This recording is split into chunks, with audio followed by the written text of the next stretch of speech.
Salatu wassalamu ala asyrafil anbiya'i wal mursalin Sayyidina wa maulana Muhammadin wa ala alihi washabihi ajma'in wa ba'd.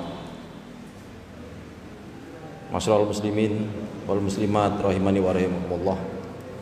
Alhamdulillah, kita panjatkan puji syukur kepada Allah Subhanahu wa taala pada kesempatan pagi hari ini di hari Ahad di bulan Syawal kita dapat bertemu bermuajah kembali dalam rangka talabil ilmi bersama Yayasan Radul Ilmi Nganjuk bertempat di Masjid Al-Munawwarah Candirejo, Kecamatan Rojaret, Kabupaten Nganjuk.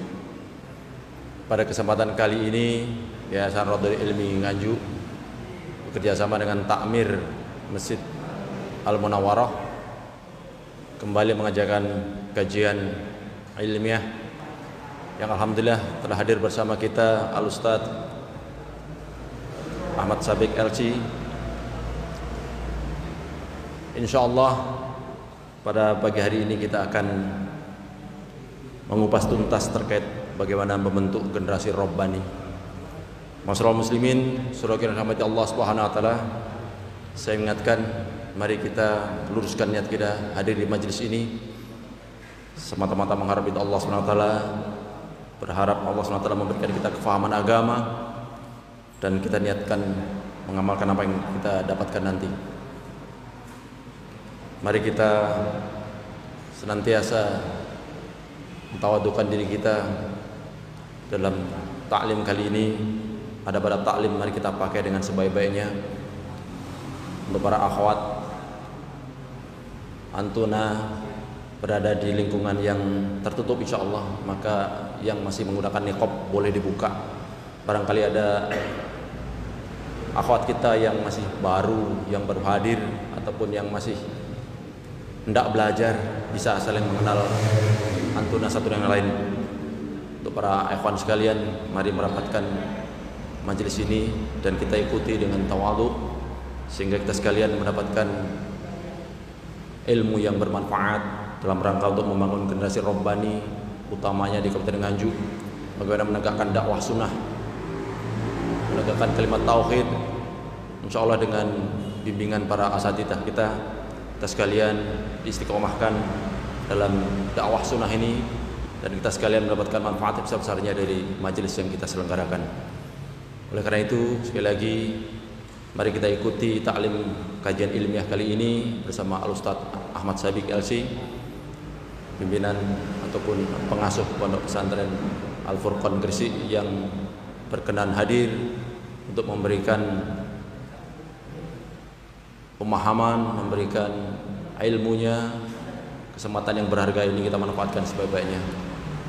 Waktu kita tidak cukup panjang, insyaallah nanti ada sesi tanya jawab di akhir materi. Kita manfaatkan sebaik-baiknya sehingga kita dapatkan manfaat yang seluas-luasnya. Demikian dari kami.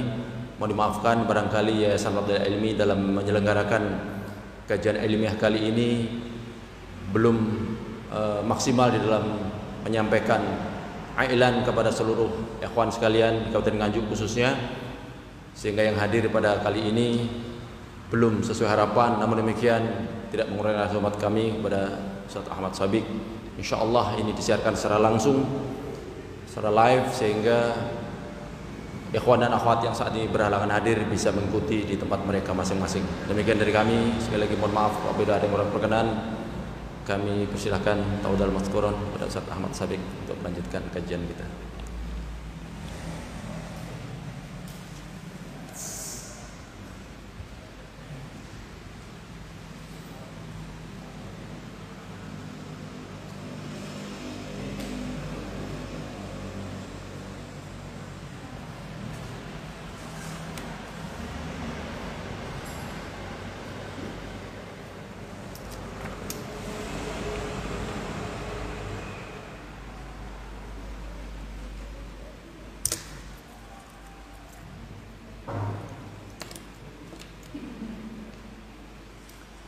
Bismillahirrahmanirrahim.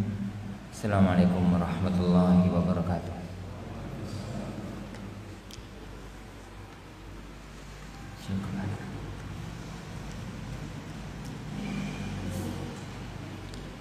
Innal hamdalillah nahmaduhu wa nasta'inuhu wa nastaghfiruh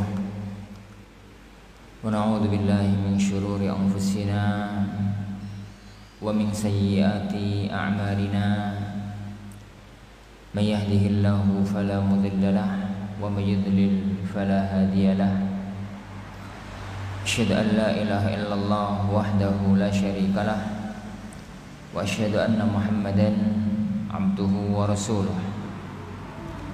Allahumma salli wa sallim wa barik ala nabiyyina Muhammad wa ala alihi wa ashabihi wa man sara ala nahjihi wa iqtafa atharahu ila yaumiddin, amma ba'd. Ikhwani wa akhwati fid din, azani Allah wa iyyakum. Alhamdulillah, 2 tahun yang lalu anak ke kota ini. Ya, 4 tahun. Ayo lali, 2 tahun itu Covid ya. 2 tahun itu Covid. 4 tahun yang lalu anak ke kota ini. Tatkala itu para ikhwah yang diamanati oleh Allah untuk mengemban dakwah di kota yang berbarokah ini masih cerita-cerita punya gagasan beli tanah dan bangun yayasan. Tatkala itu Anda ingat sekali ngobrolnya di warung, warung bukan warung. Setelah Covid, alhamdulillah, masya Allah, perkembangan sangat berharga, sangat besar, jauh melampaui kota kami di Gresik. Kota Gresiknya loh ya, orang Al-Furqoni. Kota Gresiknya jauh melampaui kota kami di Gresik. Padahal kota kami di Gresik diapit oleh baratnya Al-Furqon, timurnya dikit Setai. Jadi kota Gresik itu timurnya dikit Setai Ali, baratnya dikit Al-Furqon. Tapi sampai sekarang belum ada markas. Yayasan sudah ada, lembaga pendidikan sudah ada di Gresik kota. Tapi markas dalam arti masjid yang benar-benar dibangun oleh para ikhwah sampai sekarang belum ada. Bukan karena nggak ada niat, banyak kendala. Jadi banyak kendala. Anak nggak perlu menyebutkan kendala, itu sudah sunnatullah di muka bumi. Nih Ustaz ya, sudah sunnatullah di muka bumi, bahwasanya memang begitu yang Allah takdirkan berjalan di muka bumi. Sejak dulu zaman Nabi Adam ada iblis, zaman Ibrahim ada Namrud, zaman Muhammad sallallahu alaihi wasallam ada Abu Jahal, Abu Lahab tatkala di Mekah, tatkala pindah ke Madinah ada Abdullah bin Ubay bin Salul, dan itu sunnatullah sampai nanti hari kiamat, sampai nanti hari kiamat. Maka jangan pernah berharap, jangan pernah bercita-cita dakwah itu mulus, karena mulus itu gak seru. Mulus itu gak seru. Cerita hidup itu akan seru kalau penuh dengan tantangan dan hambatan. Tatkala orang itu dalam tantangan, hambatan, dilalui dengan jerih payah, kemudian Allah takdirkan dengan taufiknya berhasil melampauinya, maka itulah nikmatnya keberhasilan.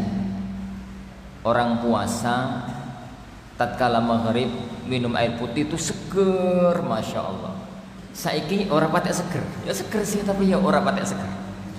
Ini itu sunnatullah subhanahu wa ta'ala yang ada di muka bumi. Para ikhwan azanillahu wa iyyakum. Perjalanan anak sekarang ke sini itu perjalanan jalan-jalan sebenarnya itu. Jadi jalan-jalan diajak. Mudah-mudahan sedikit apa yang akan kita bicarakan, sedikit apa yang kita pelajari pada majelis kita kali ini adalah diberkahi oleh Allah Subhanahu wa taala. Karena ilmu itu bukan kathratur riwayah, tapi ilmu itu ma waqara fil qalbi wa saddaqahu al-amal.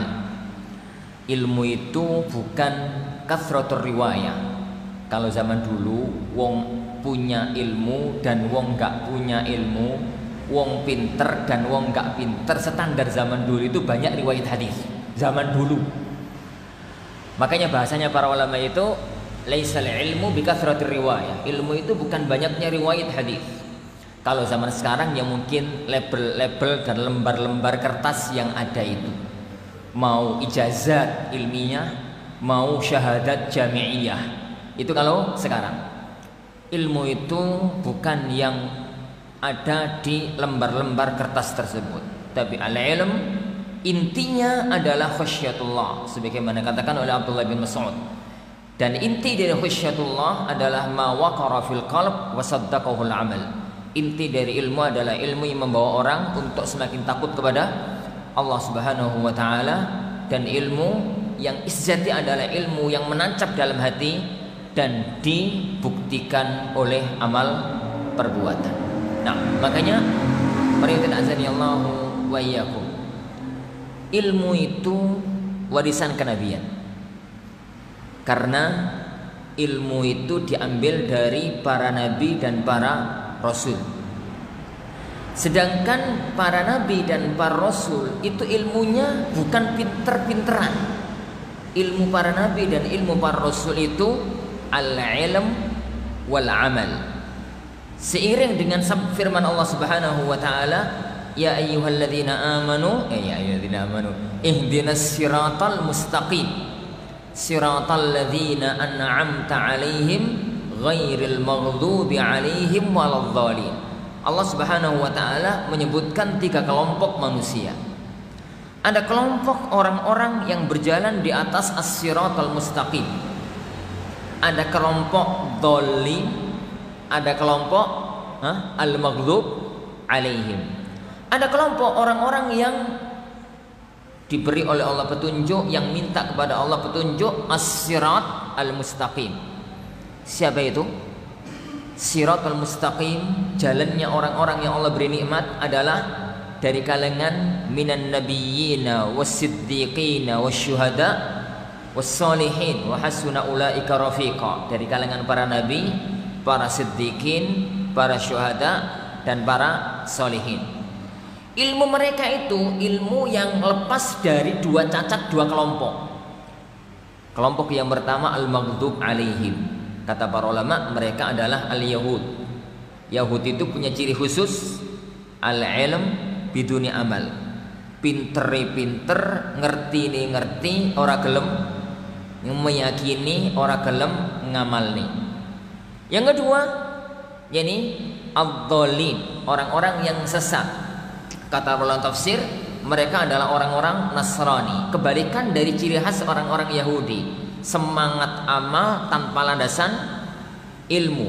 Dan penyakit ini ada pewarisnya dari kalangan kaum muslimin. Kata Imam Ibnu Uyainah rahimahullah, beliau mengatakan, man fasada min ulama'ina falahu shibhun aw huwa syabihun bil yahud, wa man fasada min ubadina fahuwa syabihun bin nasara. Para ulama-ulama kita yang rusak, ulama-ulama su, ngerti tapi orang amalni, malah membuat kejahatan dan kerusakan, maka dia mirip dengan orang-orang Yahudi.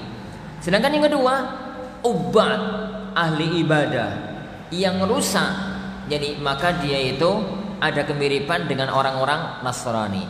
Ilmu yang tepat, ilmu yang mapan adalah ilmu warisan para nabi, yaitu ilmu untuk diamalkan, berbuahkan amal landasannya adalah ilmu.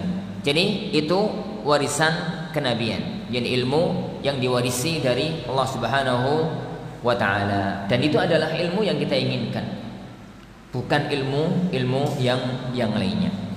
Perhatian azanillahu wa iyyakum. Ana diminta untuk menyampaikan satu materi pada pertemuan kali ini. Tatkala materi itu diminta, ana lihat laptop. Ternyata di laptop ada makalah ini. Ini ana tulis 1440, 3 tahun yang lalu. Ini ana tulis 3 tahun yang lalu tanpa ana edit. Jadi tanpa ana edit sedikit pun juga. Dan karena patokan anak ya akhwan, anak itu sebenarnya itu nggak terlalu seneng ngaji tematik, itu nggak terlalu seneng. Ngaji tematik itu bagi anak itu hanya ngecas iman. Ini ngecas iman itu apa ya? Yuk ben gak ngedrop ngono ae. Tapi untuk benar-benar kokoh dalam dunia ilmiah, ngaji tematik itu jangan jadikan sasaran. jangan jadikan landasan. Ngaji untuk mengokohkan nilai-nilai ilmiah itu ada pada ngaji rutin, ngaji kitab. Sampai pun yang ngajar itu asatidzah siapapun yang ada di sini. Adapun kalau ngaji tematik, sampai pun ustadz level nasional sekalipun, internasional sekalipun, itu hanya ngeces iman. Yuk ben gak ngedrop, ben gak ngedrop. Makanya ya kawan, titik perhatian antum pada dua-duanya. Ngaji takbir akbar, ustadz dari luar semangat, ngaji rutin juga semangat, lebih semangat, mantap antum, lebih semangat. Karena penyakitnya ikhwah, mau di Nganjuk, mau di Gresik padha wae. Nek ngaji ustadz luar iku wakes sing takon, semangat ngono ya. Nek ngaji rutin, empuh. Ngaji rutin iku empuh. Ada salah satu ikhwah dari Batam. Dari Batam. Ikhwah dari Batam, pembesar Radio Hang Batam. Sowan ke Al-Furqan karena putranya di Al-Furqan, nanti di Al-Furqan beberapa bulan. Nah, itu ngikut sama Syekhuna, Syekhuna Ustadz Aun Rafiq. Ngaji di Kota Gresik. Sing teko calimo. Sing datang di majelis beliau itu orang 5. Pulang-pulang itu ke rumahan, ngedor pintu terus sowan. Ustadz, orang Gresik kurang ajar. Napa ta Pak, orang Gresik kurang ajar? Orang Gresik kurang ajar. Lan jenengan itu loh, datang dari Batam, datang ke sini ngatakan orang Gresik kurang ajar tuh ngawur. Ustadz Aun ke Batam, Masya Allah yang datang itu ribuan. Lah Ustadz Aun kan Gresik yang datang wong 5 itu loh, piye ngono. Ana senyum. Sama. Seandainya Ustadz Abu Fayrus datang ke Gresik, maka yang datang pun akan ribuan. Tapi tatkala Ustadz Abu Fayrus ngaji di Batam, yang datang berapa? 10 Ustaz. Podo ae berarti. Begitu ya kawan, penyakit. Padahal ilmu yang kokoh itu ilmu kitab, ngaji rutin, ngaji kitab. Ilmu-ilmu yang datang dari luar itu ya apa ya? Ya tadi ngecas iman, ya, sekedar thaqafah ilmiah, wawasan ilmiah. Adapun sampai mendalam masuk dalam masail daqiqah itu sulit. Tapi dua-duanya kita jalankan. Ngaji yang antum katakan tadi 3 bulan sekali, 4 bulan sekali, monggo dilanjutkan. Tapi ngaji yang rutin lebih dikokohkan, lebih untuk dikuatkan. Materi yang ada di hadapan kita para ikhwatin azani Allah wa iyyakum adalah membentuk generasi harapan. Tapi setelah anak ngomong itu sama Ahbayu, anak baru kepikiran kalau materi itu terlalu amat sangat luas. Karena kalau membentuk generasi harapan itu bukan tugas satu sisi kehidupan, tapi keluarga punya kiprah, lembaga pendidikan punya kiprah, masjid punya kiprah, medsos punya kiprah. Yani apa ya, tayangan-tayangan itu punya kiprah. Yani sosial kemasyarakatan punya kiprah, ekonomi dan politik punya kiprah, pemerintahan punya kiprah. Tapi wis kadung di flyernya disebarkan gak ada rubah. Ana mau membahas pada titik yang semua kita mampu untuk merenungkan dan mengamalkannya. Karena kalau Anda bahas secara luas dari sisi seharusnya pemerintah gimana, terus nopo mari kita matu ngaji terus nopo. Wong kita itu bukan pemegang kebijakan. Maka anak kerucutkan materi pada membentuk generasi harapan dari sisi keluarga kita masing-masing. Ibda binafsik, begitu kata para ulama kita.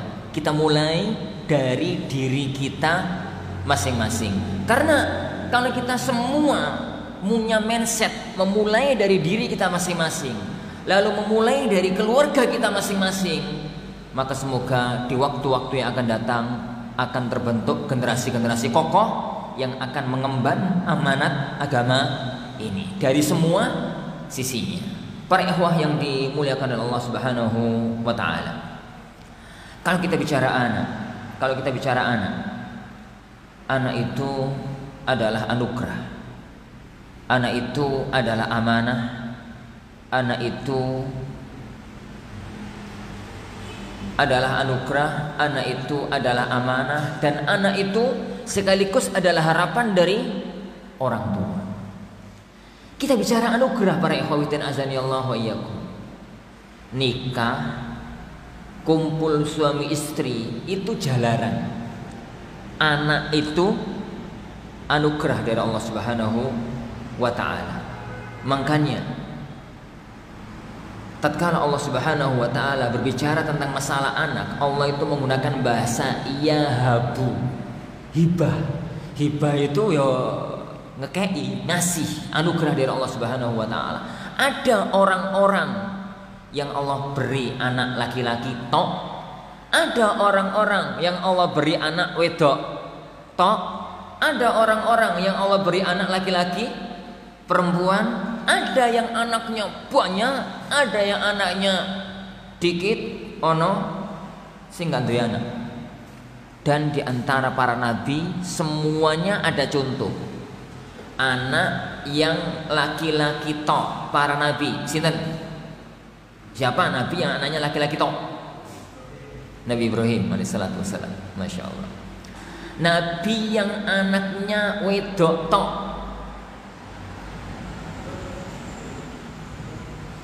Nabi yang anaknya wedok tok. Nabi Lut. Tayyib. Nabi yang anaknya laki-laki perempuan. Anaknya laki-laki perempuan. Muhammad sallallahu alaihi wasallam. Nabi yang gak duwe anak.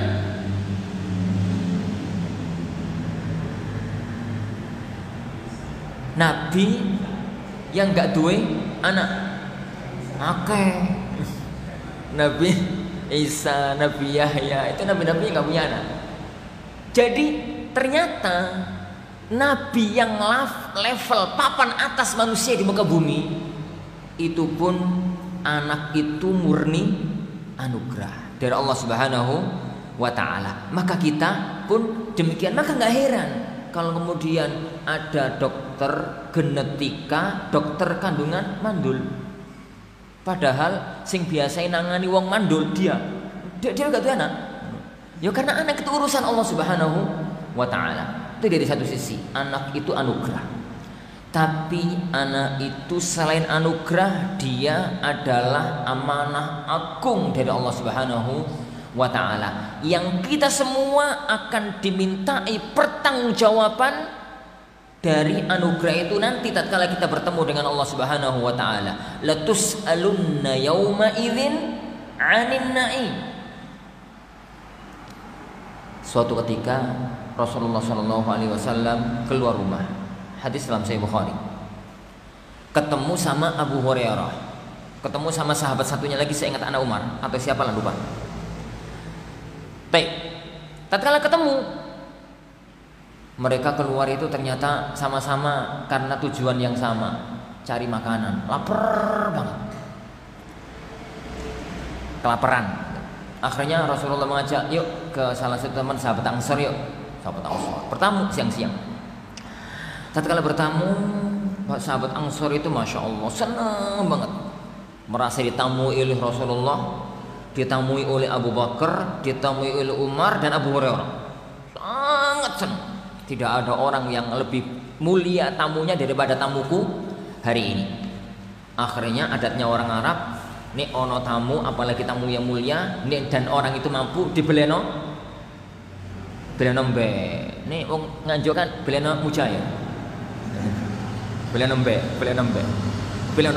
Dabel kang kurma beleno mbe. Setelah makan Rasulullah sallallahu alaihi wasallam mengatakan, ketahuilah, tadi kita masuk ke rumah ini kelaparan. Sekarang kita kenyang. Ketahuilah, nikmat yang Allah telah berikan ini akan dimintai pertanggungjawaban oleh Allah Subhanahu wa taala. Kemudian beliau membaca firman Allah, "Tsumma latus'alunna yauma idzin 'anin na'im." Kemudian kalian nanti akan dimintai oleh Allah pertanggungjawaban atas nikmat ini. Itu nikmat mangan. Apalagi nikmat anak. Apalagi nikmat anak keturunan. Apalagi nikmat-nikmat yang lain. Makanya Rasulullah SAW menegaskan, kullukum ra'in wa kullukum mas'ulun an ra'iyatih. Semua kalian itu adalah pemimpin. Dan semua kalian itu adalah akan dimintai pertanggungjawaban atas kepemimpinannya. Yo terpaksa saya terjemahkan ro'in itu dengan pemimpin karena dolek terjemahan liyo gak ketemu. Ro'in itu terjemahan pemimpin ya ora patek pantes, terjemahan opo ya empu. Ro'a iya ra'a itu ngopeni. Ngopeni bisa ya foto yo. Ngopeni, ngurus, melihara, ngapii, bertanggung jawab. Itu makna ro'i. Ngono ku bahasa Indonesia apa? Satu kata yang mencakup semuanya ngono apa? Pemimpin. Pemimpin ya? Boleh pokoknya. Ini. Rasulullah tidak menggunakan bahasa ro'is, bahasa qaid, bahasa opo enggak, ro'i. Pemimpin. Ya wis mirip-mirip yang bahasa Indonesia itu kurang patek cerdas bahasa Indonesia itu. Menerjemahkan bahasa Arab itu kadang-kadang banyaknya masalah. Ar-rijalu qawwamun, laki-laki itu pemimpin. Yani kullukum ra'in, masing-masing kalian pemimpin. Yani ra'is ya pemimpin. Padahal qawwam, ra'i, ra'is itu beda loh Satya. Nggih Satya. Beda jauh. Sama-sama ngurus tapi beda. Qawamah itu beda dengan riayah. Riayah itu lebih statusnya sejajar. Jadi ngopeni lah, ngopeni. Qawamah ngopeni tapi statusnya atas. Statusnya itu apa ya? Ya ngopeni tapi rodok di atasnya. Makanya bahasanya Al-Qur'an tatkala Allah Subhanahu yani membicarakan, Allah Subhanahu wa taala membicarakan tentang istrinya Nabiullah siapa? Nabiullah Nuh dan Nabiullah Lut. Kanata tahta abdaini min ibadina salihin. Jadi keduanya itu tahta. Karena memang qawamah itu ngopeni tapi ono sifat apa toh ya saya repot men. Ada sifat di atasnya. Tapi tatkala masuk ke bahasa Indonesia sama-sama pemimpin, bahasanya itu sama-sama pemimpin.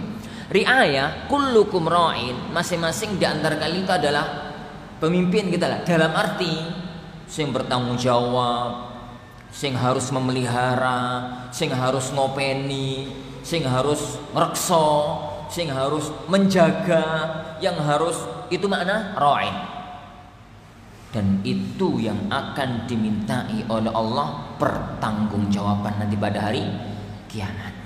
Baik urusan dunia maupun urusan akhiratnya. Tapi urusan dunia gak ada kongkon iku mlaku. Maka gak ada openi omong. Urusan dunia anak lapar dikai mangan, anak gak punya baju, dikasih pakaian, anak sakit diobati, nih so ngobati, diobatkan kalau nggak bisa ngobati, itu kewajiban dan kewajiban besar. Tapi kenapa syariat nggak perhatian? Itu sejalan dengan fitrah. Gak dikongkon pun melaku. Gak dikongkon melaku, napa perhatian man? Makanya sesuatu yang sifatnya gak diperintahkan jalan, itu gak diperhatikan oleh Rasulullah, oleh Allah Subhanahu Wa Taala. Cukup mencukupkan diri dengan al-wazi at-tabi'i dalam istilah syar'inya, dorongan tabiat. Tapi nek gak dikongkon macet, itu yang sangat diperhatikan. Dan itulah nilai-nilai akhirat, nilai-nilai keimanan. Makanya Rabbuna Jalla wa Ala tatkala bicara tentang tanggung jawab, yang dibicarakan ini, ya ayyuhalladzina amanu qu anfusakum wa ahlikum nar. Qu anfusakum wa ahlikum nar. Bukan berarti masalah duniawi kada ubris, tetap diperhatikan dan itu penting. Bukankah Rasulullah mengatakan kafa bil mar'i isman ayyudhayya man yaqul, cukup orang itu dianggap pendosa. Hadis-hadis semacam itu hewan. Kafa bil mar'i isman, cukup orang itu dianggap punya dosa. Maksudnya seandainya wong itu suci, bersih, gak duwe dosa, ikut tok, cukup itu sebagai dosanya. Kafa bil mar'i isman, cukup orang itu dianggap berdosa an yudhayyi'a man yaqut. Tatkala dia itu nelantarno orang yang kutu yaumihi, yani urusan makanan hariannya, kebutuhan pokoknya itu menjadi tanggung jawab dia. Kemudian Allah Subhanahu wa taala tatkala nyebut anak di dalam Al-Qur'anul Karim, ada anak itu yang Allah sebut sebagai qurratu a'yun, penyejuk mata dunia akhirat. Seneng gitu ndelok anake. Masya Allah. Ada anak itu yang Allah sebut bahkan sebagai adu, musuh. Karena anak itu menjadi musuh dunia, musuh akhirat. Dan ada anak itu yang Allah sebut sebagai fitnah, ujian, malapetaka agama. Kita berharap ya akhwan, anak-anak kita supaya menjadi qurrata a'yun, menjadi penyejuk mata kita, dan menjadi harapan dunia dan harapan akhirat kita. Karena tidak ada yang paling kita harapkan setelah kita meninggal dunia melebihi harapan kita kepada anak-anak kita, insya Allah. Sekarang yang jadi masalahnya adalah apa yang harus kita usahakan, bagaimana langkah-langkah yang harus kita lakukan agar terbentuk anak-anak yang menjadi harapan kita, anak-anak yang menjadi penyejuk mata, anak-anak yang menjadi penerus perjuangan, anak-anak yang menjadi harapan kita. Ingat ya akhwan, tatkala kita bicara ini, jangan antum pernah berpikir itu yang saya maksudkan adalah nanti anakku jadi ustadz kondang. Wallahi, ini penyakit dakwah saat ini dan penyakitnya wong tua saat ini. Dulu tatkala anak masih belajar, masih seumur-umur anakku ini, dulu itu yang saya lihat semua ustadz itu miskin, gak ada apa-apa. Syekhuna Unur Rafiq tatkala itu dodolan kerupuk itu. Anu masih ingat kok pernah beli dari beliau 50 rupiah oleh sak bungkus. Kok 50? Nah iya zaman itu loh, zaman itu. Beliau saya dapati tatkala itu jualan es lilin. Itu di pasar Sedayu. Untuk orang sekelas beliau, dan tatkala itu jadi ustadz itu susah, melarat atau bahasa Nganjuk. Makanya tatkala orang itu belajar, wong tuwa kok sampai mondokno anake, itu murni cita-citanya satu, untuk kebaikan akhirat orang tuanya, untuk kebaikan akhirat anaknya. Abi, bapak anak, tatkala pertama kali ngelepas anak ke pondok, itu ngomongi gini, Bik, sampean mondok Bik, ben iso ganteni bapak ngajar turutan. Ngerti turutan mboten jenengan? Sing tua-tua ngerti lah, sing tua-tua. Ngurutan saiki ngono ya tilawati, qiraati, itu lho, al-barqi gitu. Di mushola depan rumah. Wis to sampean mondok. Engko urusan mangan Allah sing ngatur. Wong pegawene pemerintah PNS yang dicukupi oleh negara, kok mosok pegawene Allah gak dicukupi oleh Allah. Itu tuh orang tua ngomong. Kalimat itu sangat anak ingat sampai detik ini. Mosok kok nyanyi wong pegawai ini pemerintah aja dicukupi karo pemerintah. Zaman itu kan dari PNS itu keren. Saya kan gak keren belas. Enak dagang. Zaman itu para ikhwan, Jadi PNS itu cita-cita semua orang tua. Bagaimana? Jatah tercukupi, ono pensiun, ono ngini zaman itu loh ya Wan. Makanya orang tua itu standar sukses dan gaknya itu anaknya dari PNS zaman itu.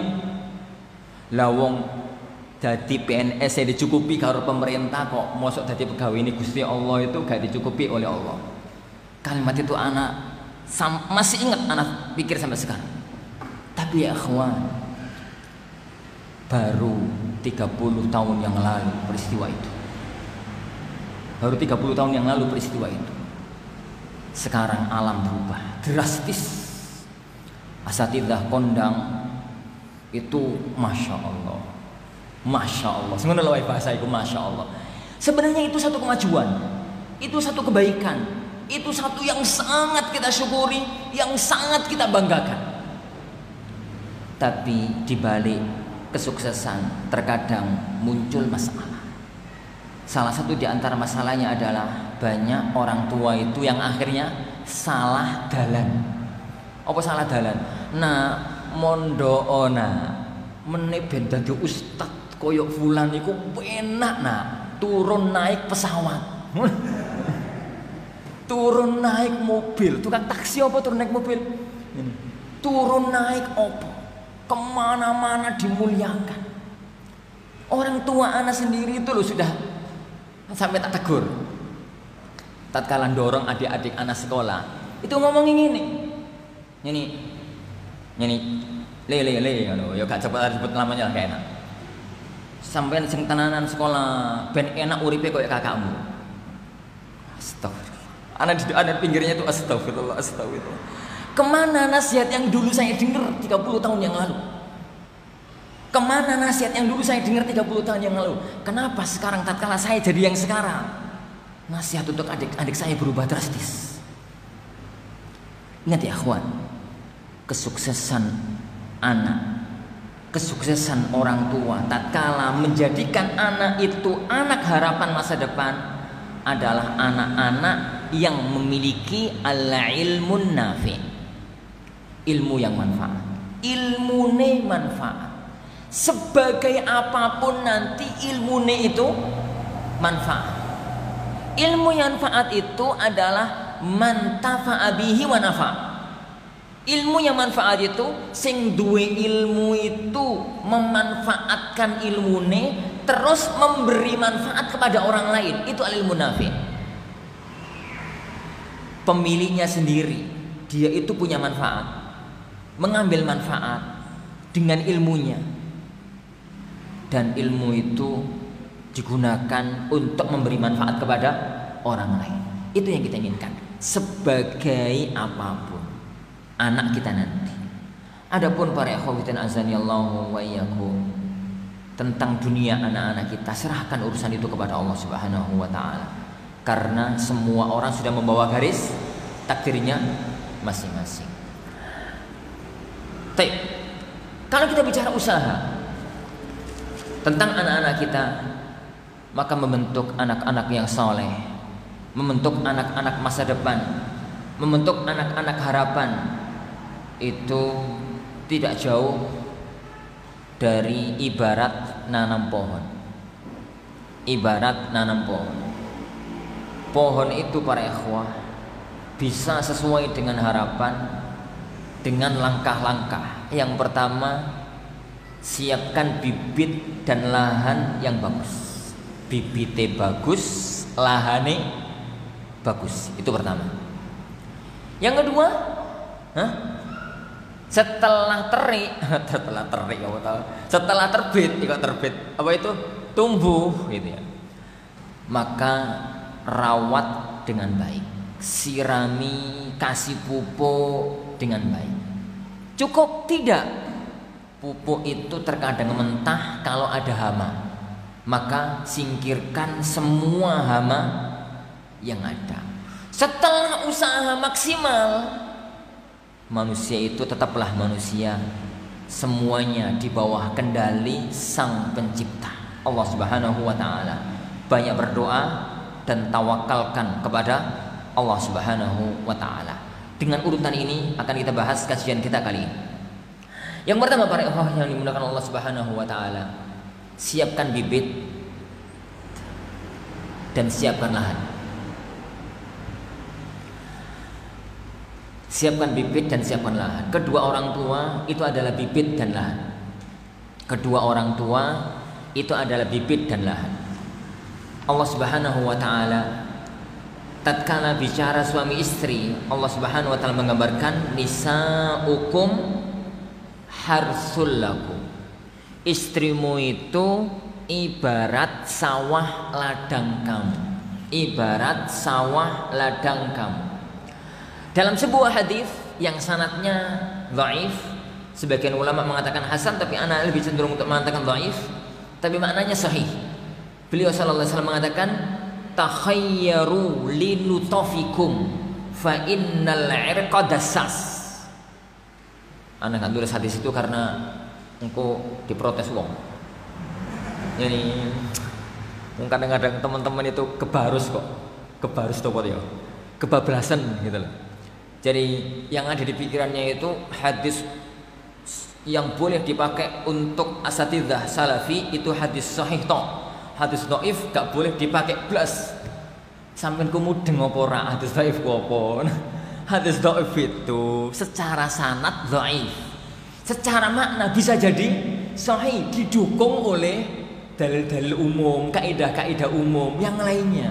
Makanya jangan heran kalau di ulama-ulama kaliber itu banyak meriwayatkan hadis dhaif. Di Musnad Ahmad, di Sunan Abu Dawud, di ini hadis dhaif itu banyak. Yes, adalah benar enggak protes, ada mana ya? Ada. Kenapa? Ada rumusan paten yang untuk membicarakan masalah semacam itu, untuk membicarakan masalah-masalah semacam itu. Baik, Para azani Allahum yani wa iyyakum. Kembali kepada hadis yang saya katakan tadi, sebuah hadis yang dhaif sanadan tapi sahih maknan. Cara makna sahih karena didukung oleh banyak hadis yang lainnya. Rasulullah SAW mengatakan takhayyaru linutafikum fa innal irqa dassas. Takhayyaru linutafikum, pok pilih-pilih. Sampeyan itu arepen ndolek air mani itu di mana? Nutfah, nutfah itu bentuk jamak dari nutfah. Sampeyan itu pilih-pilih yo. Mau ngeletakkan air mani, engkau tumbuh jadi bocah, itu letakkan di mana? Ingat, fa innal irqa, sesungguhnya garis keturunan, irq, garis keturunan itu dasar sangat kuat pengaruh. Dalam istilah orang Jawa, kacang orang ninggal lancaran.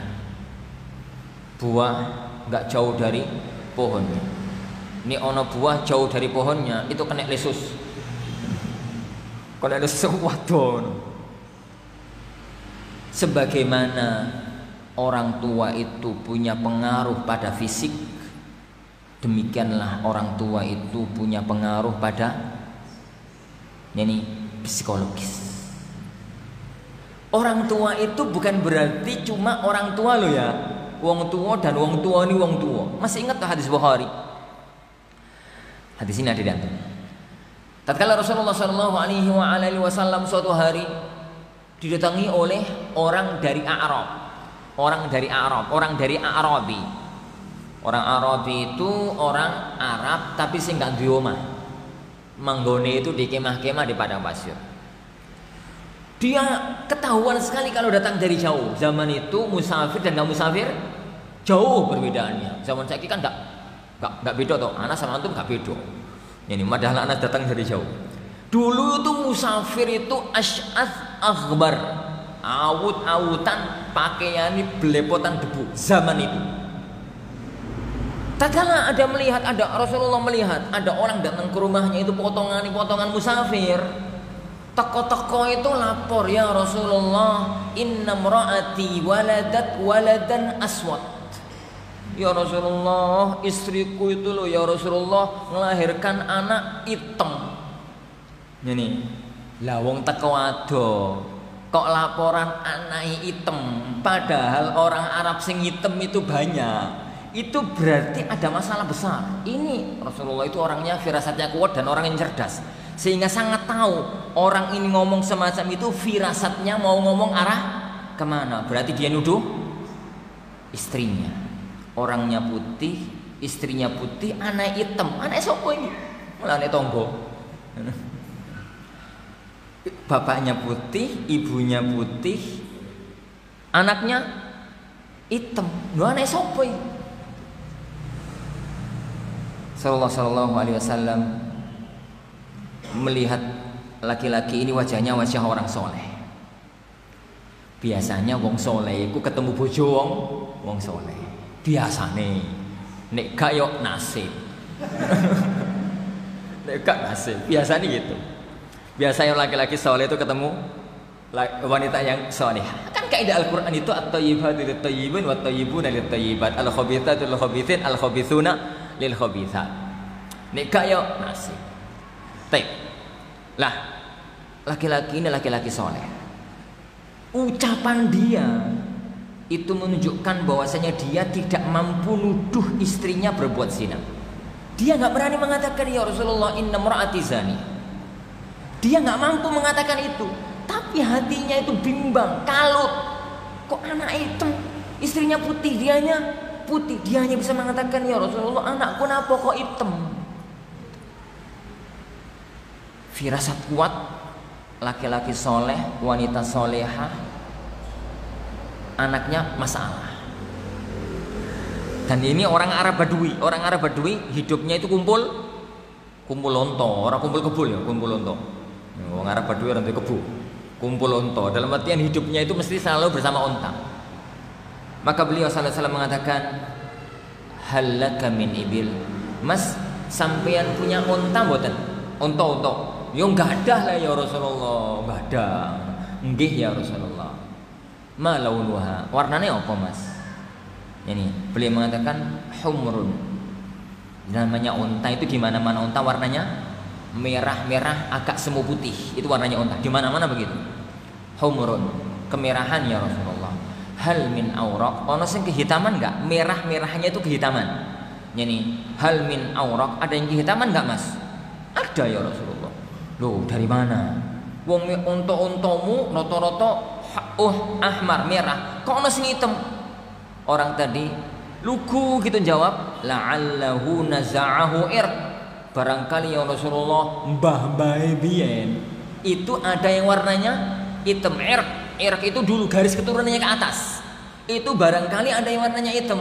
Rasulullah cuma senyum lalu mengatakan, anakmu Mas, la'allahu naza'ahu irqun.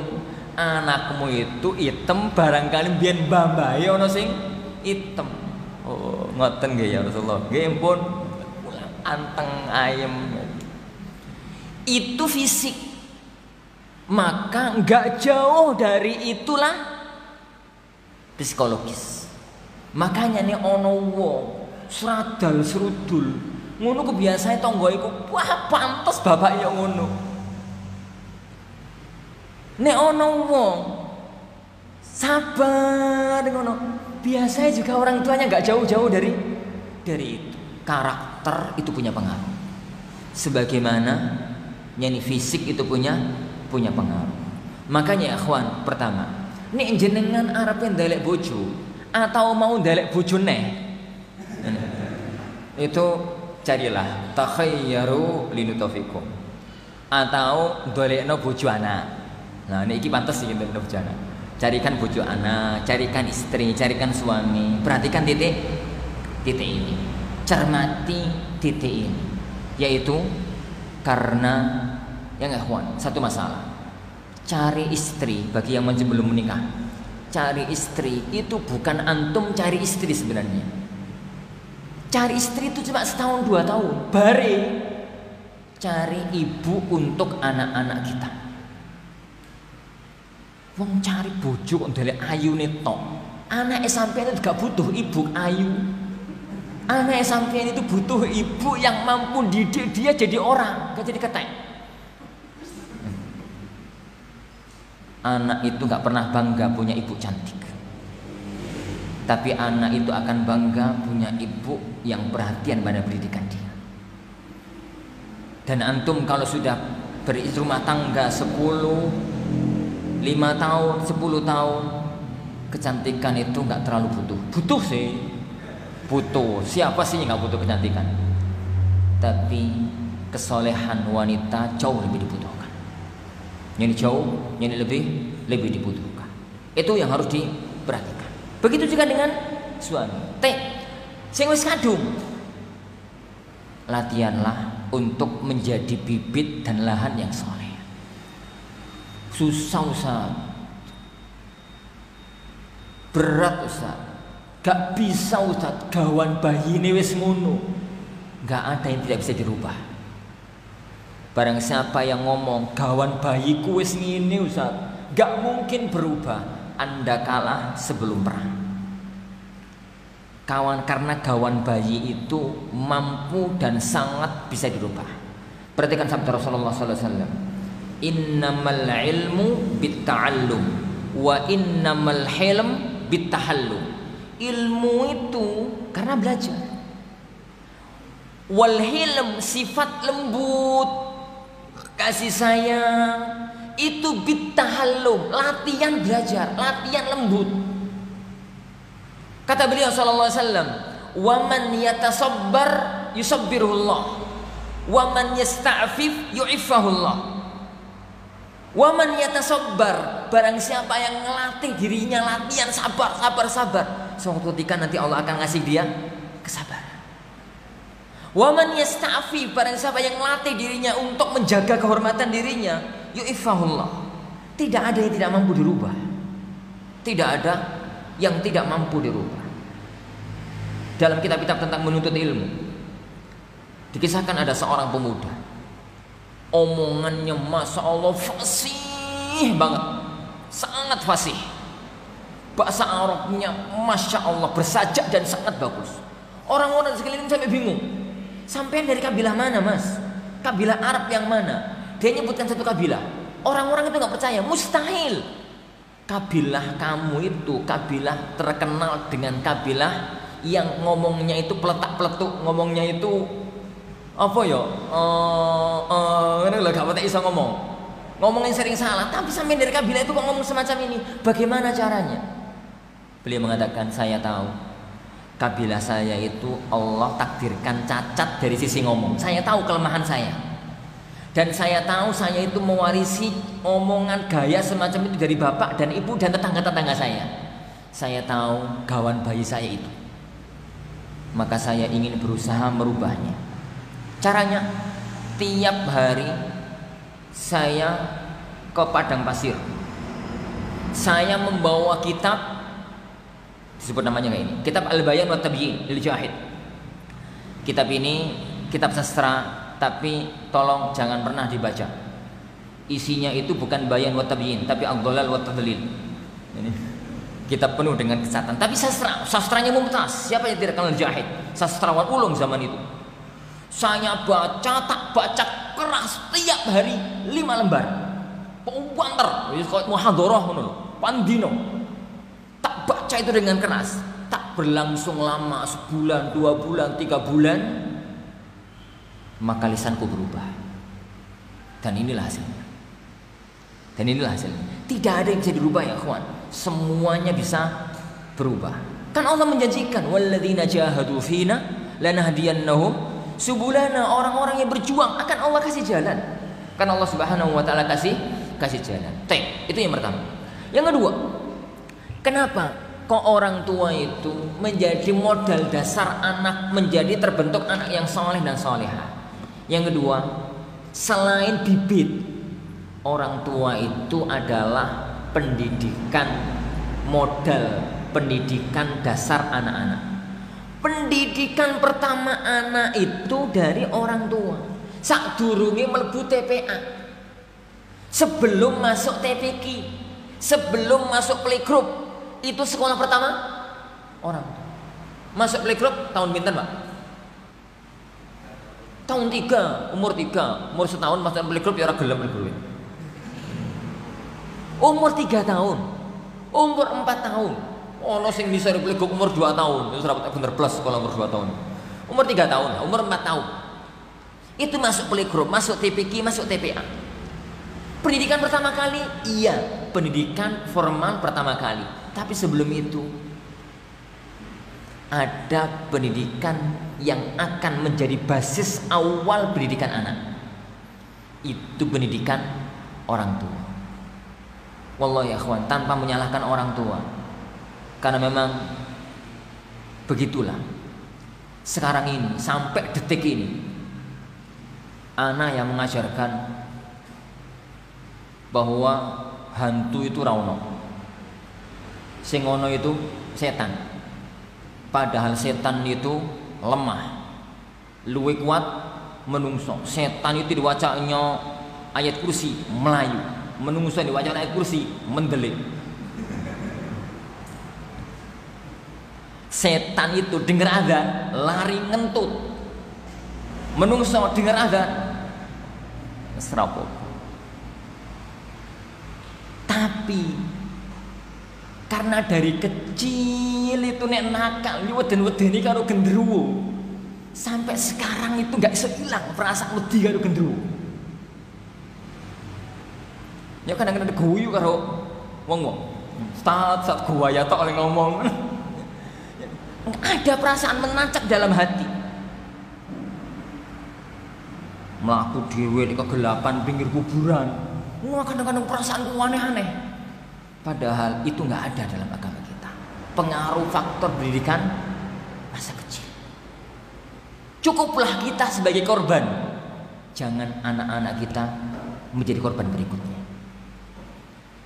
Ini menjadi korban-korban berikutnya. Cukup ya kawan. Anak tidak menyalahkan orang-orang tua kita. Tapi kita harus membenahi kesalahan dari orang-orang tua kita. Pendidikan dari kecil, kuatkan ikatan dengan Allah Subhanahu wa taala. Cobalah ya kawan. Antum ingatkan, antum bayangkan.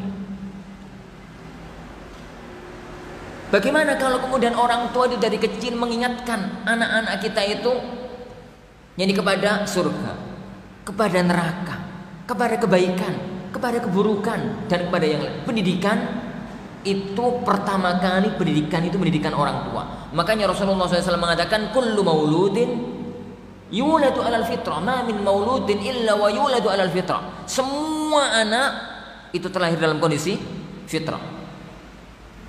Kemudian Allah mengatakan, Rasulullah bersabda, fa abawahu yuhawwidanihi aw yunassiranihi aw yumajjisanihi. Orang tua yang Yahudikan, menasranikan, memajusikan. Kenapa kok Rasulullah membahasakan orang tua?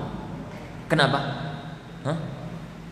Karena itu pendidikan pertama dan utama. Pendidikan yang pertama dan pendidikan yang utama. Yang kedua, yang ketiga, orang tua itu praktek lapangan sekolah.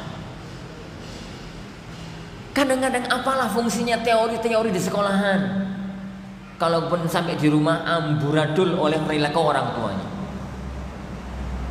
Anak doa ajari sampai wapal di sekolahan. Adab-adab makan.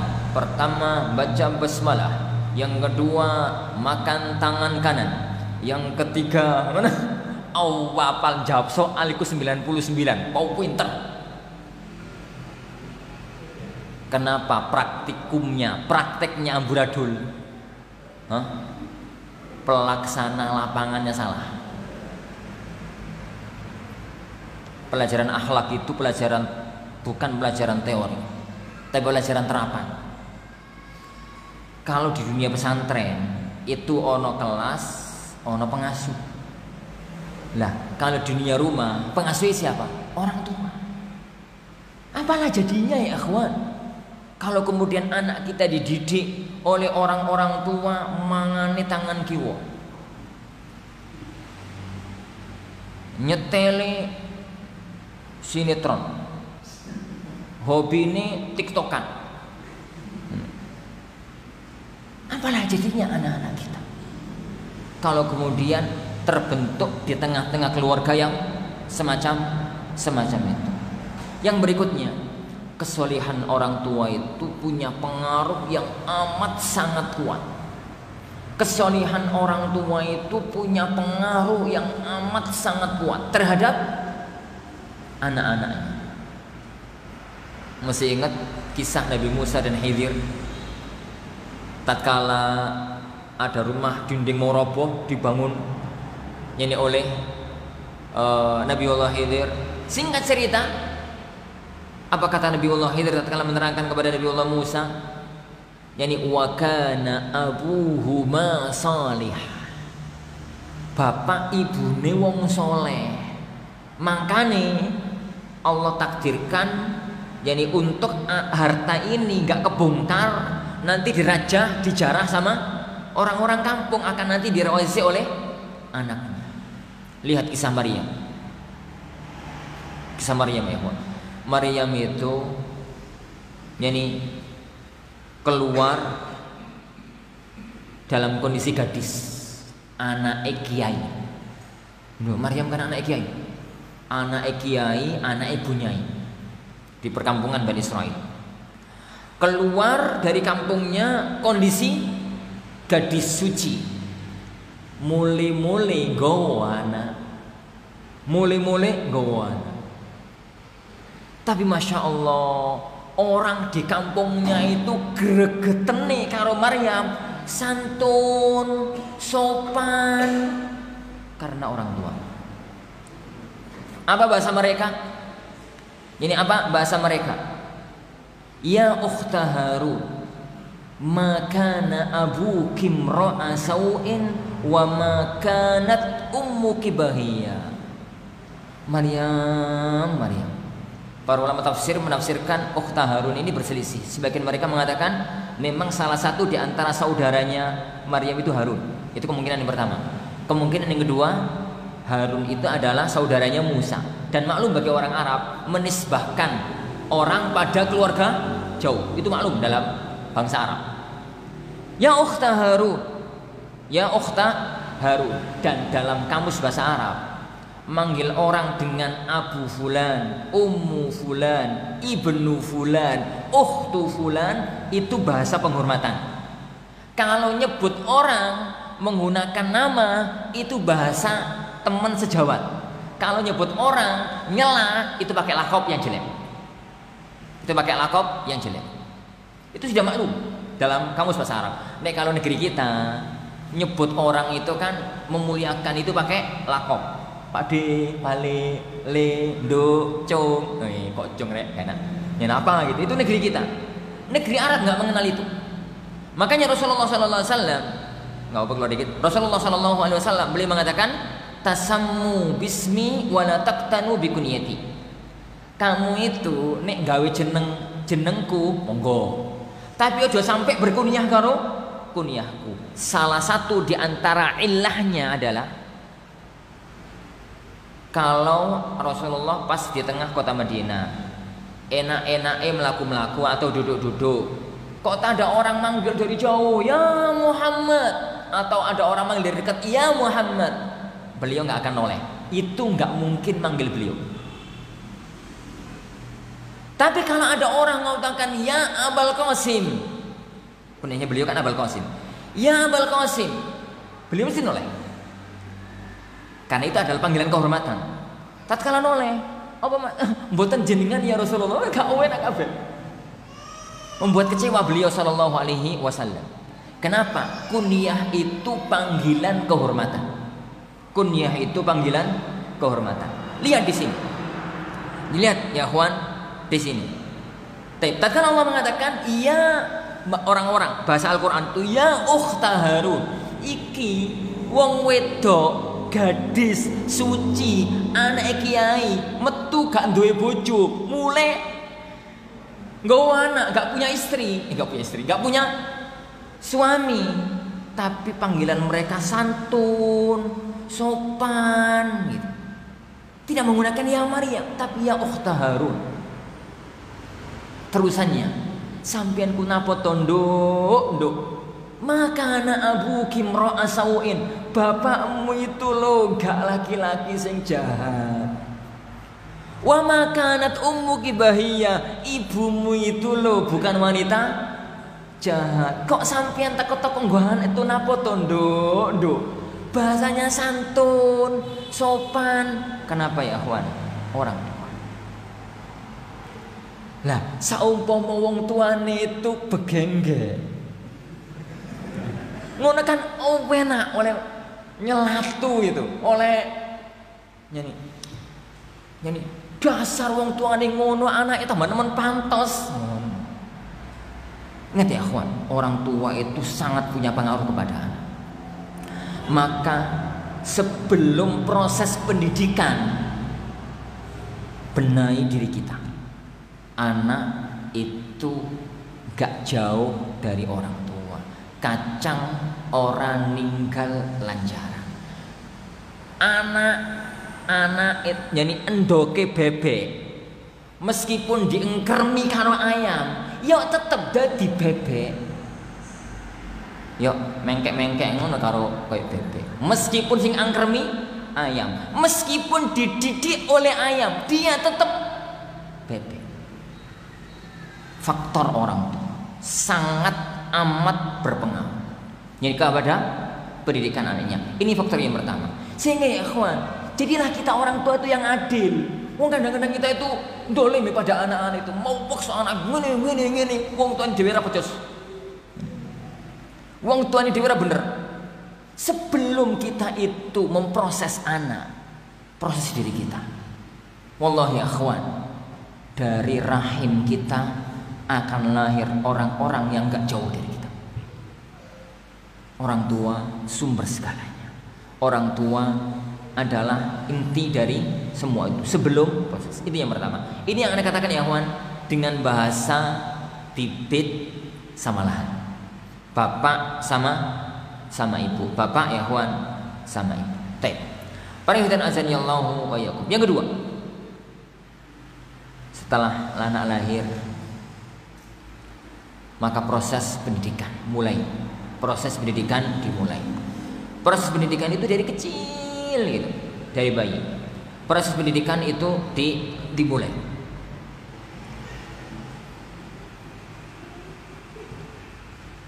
Anak tidak akan bahas pendidikan sebelum anak bisa dididik.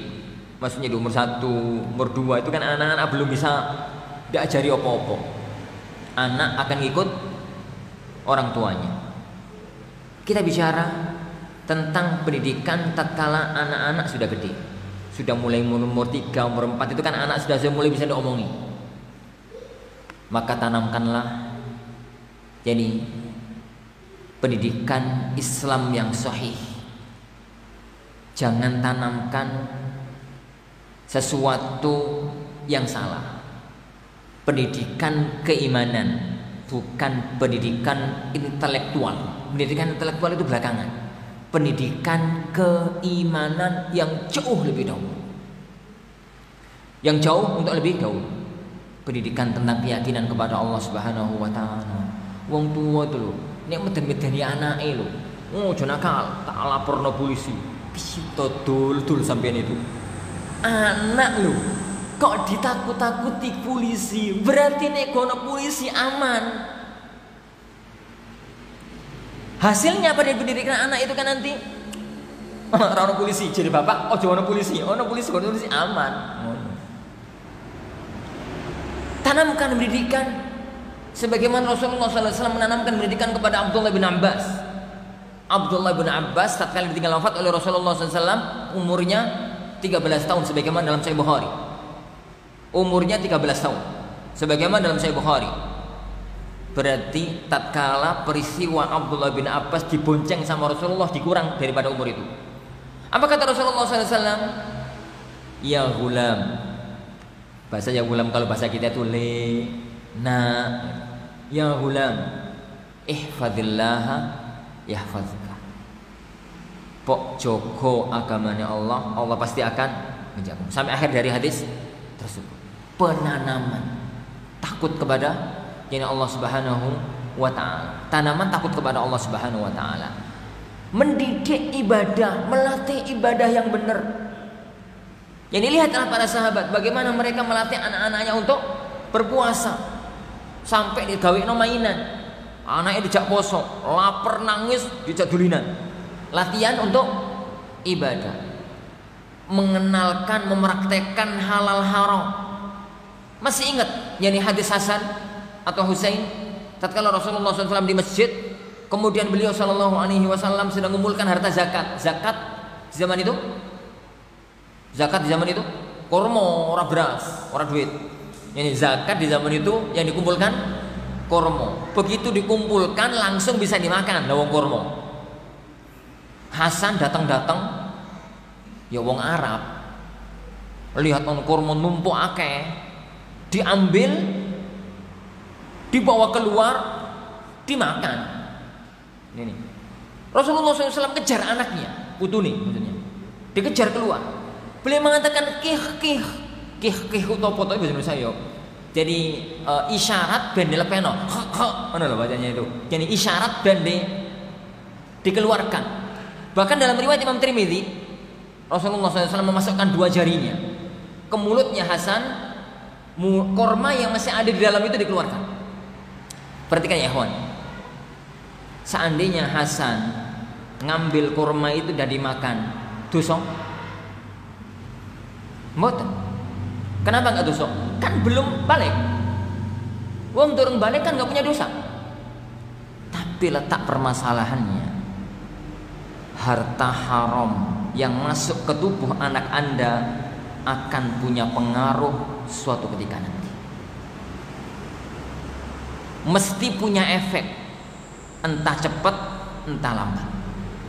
Entah cepat, entah lambat. Ada satu kisah menarik dari Al-Imam Al-Juwaini, Sahibul Waraqat, penulis Waraqat.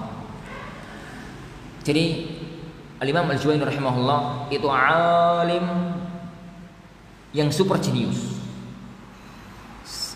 Hampir gak pernah lupa dalil, hampir gak pernah lupa memaparkan masalah. Gak tahu pengajian apa ya? Gak tahu pokoknya. Suatu ketika pas kajian semacam ini, beliau pikirannya itu blank, mau nyampaikan dalil macet. Sebentar anak kau lupa, mana kira-kira. Muridnya itu bingung, kaget. Nih sampean gak kaget karo aku, mereka biasa ustaz lupa itu, wajar.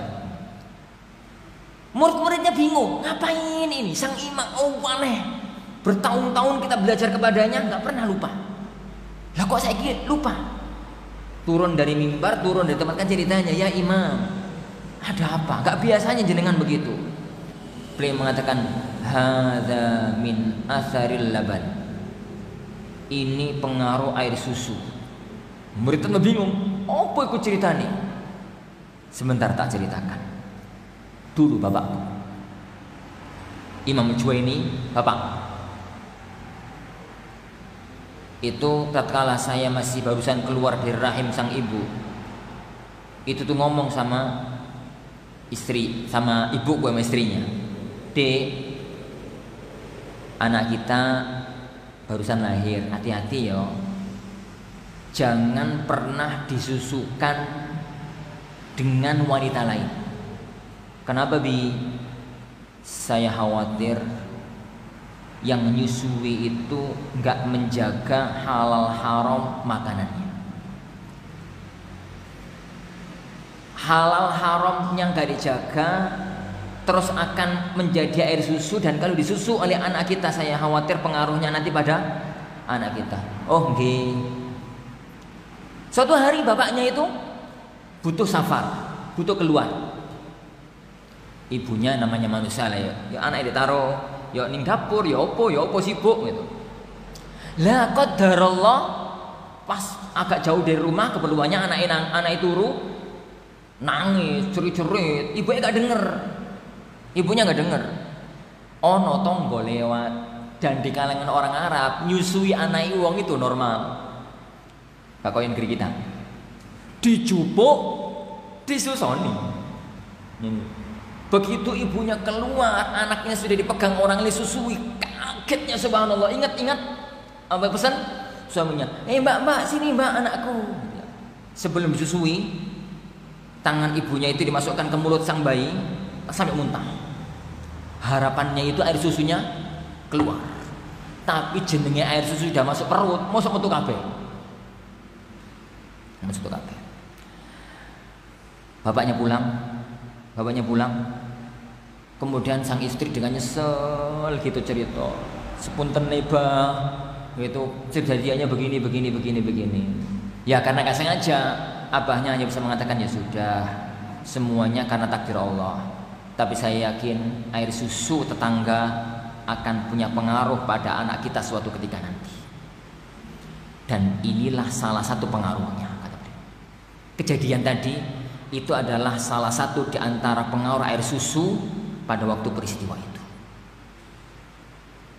Ikhwan, ingat bahwa apapun yang kita lakukan akan punya pengaruh pada anak-anak kita.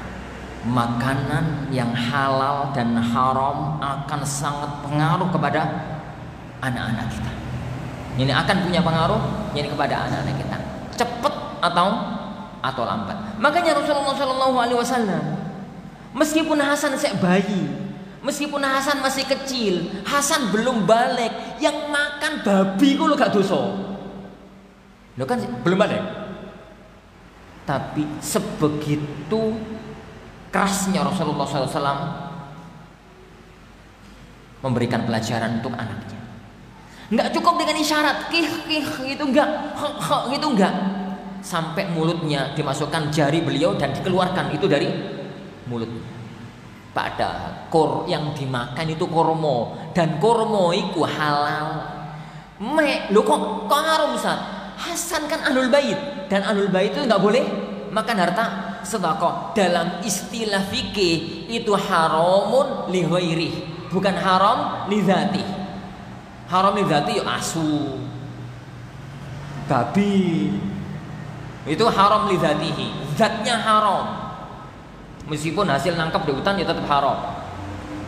Tapi ada barang itu haram li ghairi. Air ini halal, tapi ini aku maling jadi haram. Dahsyatan mana? Haram zat atau haram karena unsur yang lain? Haram yang zat itu lebih dahsyat karena unsurnya haram. Adapun ini unsurnya halal, tapi karena efek yang lainnya. Kurma itu unsurnya haram, unsurnya halal. Tapi karena Hasan itu ahlul bait dan itu adalah harta sedekah, maka jadi haram. Dan sekeras itu Rasulullah SAW. Jangan ya akhwan, berkilah bocah cilik kok bawa warna TikTok kan. Ini bocah cilik kok dibiarkan aja. Bocah cilik kok makan sembarang. Lah ya akhwan, jangan. Orang tua punya tanggung jawab yang besar. Halal haram, adab. Perhatikan adab anak-anak kita.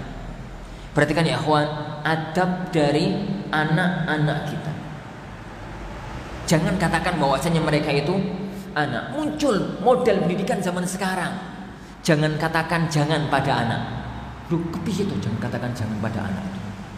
Jangan pernah melarang anak. Lu piye tuh kok jangan melarang anak itu? Bahasanya Al-Qur'an, ya bunayya la tusyrik billah. Wahai anakku, jangan, lu jangan. Ini. Rasulullah sallallahu alaihi wasallam. Ini Rasulullah sallallahu alaihi wasallam ngomong jangan itu juga sering. Mencegah, melarang itu sering. Masih ingat anak tiri beliau sallallahu alaihi wasallam? Amr atau Umar ibnu Abi Salamah. Tatkala beliau makan senampan dengan istrinya Ummu Salamah, datang anak tiri ini. Cok cili Umar, cok kecil. Toko-toko ya bocah cilik lah, bocah cilik zaman biyen kalau zaman saiki padha wae. Dotong-dotong langsung ngambil, dipegang oleh Rasulullah sallallahu alaihi wasallam, ditahan, tangannya dipegang oleh beliau. Lalu mengatakan ya ghulam samillah wa kul mimma yalik. Yani samillah wa kul mimma yalik wa kul biyaminik wa kul mimma yalik. Ditahan oleh beliau sallallahu alaihi wasallam. Jangan katakan bahwasanya dia masih kecil. Jangan katakan bahwasanya dia masih bayi. Semua itu butuh proses dan itu dimulai sejak kecil. Jangan lupa juga ajarkan anak-anak kita bekal untuk hidup. Maksudnya ilmu dunia. Itu gak dibahas, ngerti lah, insyaallah. Jadi kata bahas kali itu. Yang jelas yang ilmu-ilmu dunia itu gak perlu dibahas, pelaku insyaallah. Saya Baik. Satu masalah ya, Ikhwan, yang ingin Anda sampaikan. Jam 11 sih. Pun wangi.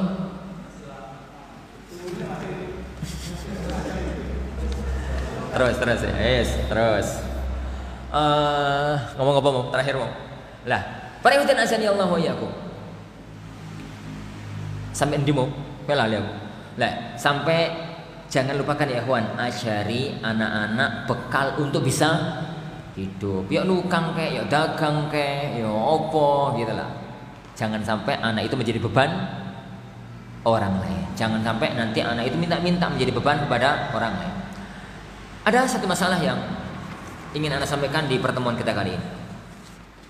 Anak itu sering, gak sekali dua kali, gak di 1-2 kota, sering ditanya oleh orang tua, Ustadz, anak saya kelas 6 SD Ustadz. Oh nggih Pak. Putra putri, putra Ustadz, putri Ustadz, mau cari sekolah Ustadz. Oh nggih. Bagusan mana Ustadz? Al-Furqan karo Bukhari. Bagusan mana Ustadz? Saya masukkan di Binbas atau di Al-Irsyad. Bagusan mana Ustadz? Saya masukkan di sini atau di sini. Anak senyum sambil ketawa. Antum ini kurang ajar. Yo, anak kalau jawab Al-Furqan, engko ndek kira sentimen. Engko ndek kira KKN. Tak jawab Al-Furqan, gak Al-Furqan, ndek kira gak seneng kalau lembagai dewe. Sekarang Anda jawab dengan jawaban yang proporsional. Ini, Anda katakan, Pak, lembaga itu nomor sekian. Anak jenengan itu elang, hiu, tepiti. Anak jenengan itu elang, hiu, apa singa?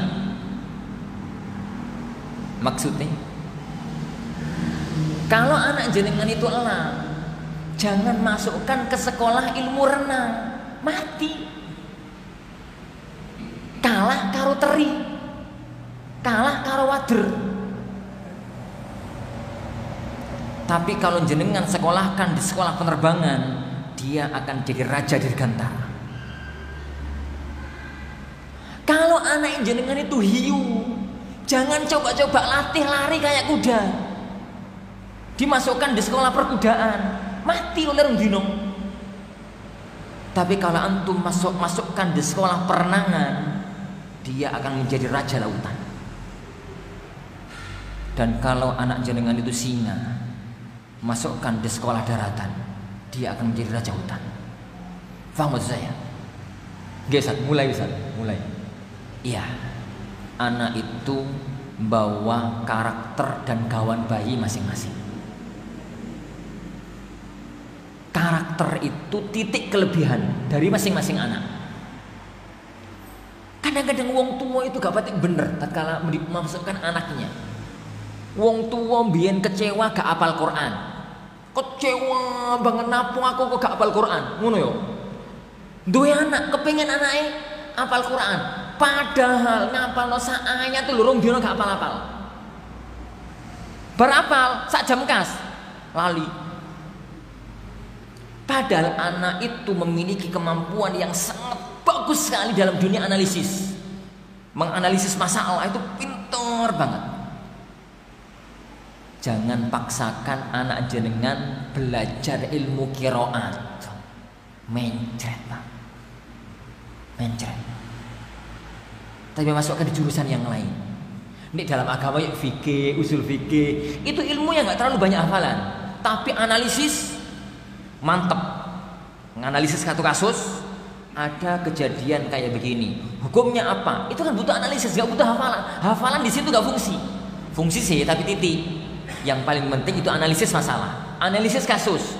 Oh, kasusnya begini, kasusnya begini. Berarti ini masuk dalam hukum ini, larinya ke masalah ini, penjabarannya begini, hukumnya begini. Itu kan analisis, gak hafalan. Sekedar hafalan, macet-macet. Ada anak itu kemampuannya di situ. Ada anak itu kemampuannya di sana, tidak ada anak yang tidak punya kemampuan. Kadang-kadang kita aja yang memaksakan diri. Yang lebih parah, kadang-kadang wong tua itu rapat faham apa ya bahasa yang kasar mah. Anak itu dipaksa jadi pohon, bawahnya ngeluarkan ubi, pohone dadi tebu, dhuwure ketu gedange, daune dadi apa? Dadi kongkon pinter ngene, kongkon pinter ngono, kongkon pinter ngene, kongkon pinter ngono. Nang sampean dhewe pinter apa to, Pak? Sampean dhewe itu lebih pinter apa? Kasihan anak. Kasihan anak itu, banyak yang kasihan dengan cara yang semacam itu. Maka ya, antum dari kecil itu mampu membaca anak. Anak itu kemampuannya gimana? Kemampuannya gimana? Yang kedua, pada waktu masukkan anak, lihat ke arah mana sekolah itu fokus. Ke arah mana sekolah itu fokus. Masukkan di situ. Dan jangan paksakan sekolah ngikuti anak. Anak yang suruh ngikuti sekolah. Contoh, anak jenengan itu durung iso maca Quran. Durung iso maca Al-Quran. Lulus SMP nganjuk, kepengin ke Al-Furqan.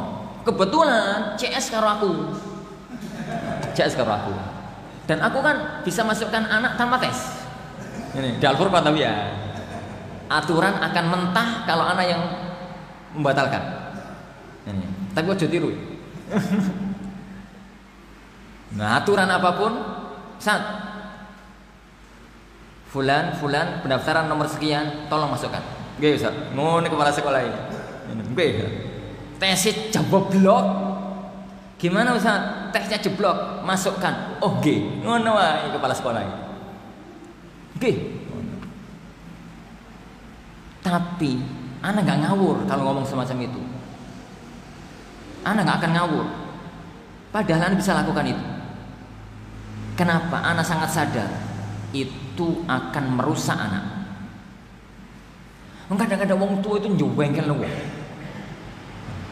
Ustaz, wis to Ustaz, pokoknya anakku masuk Al-Furqan Ustaz.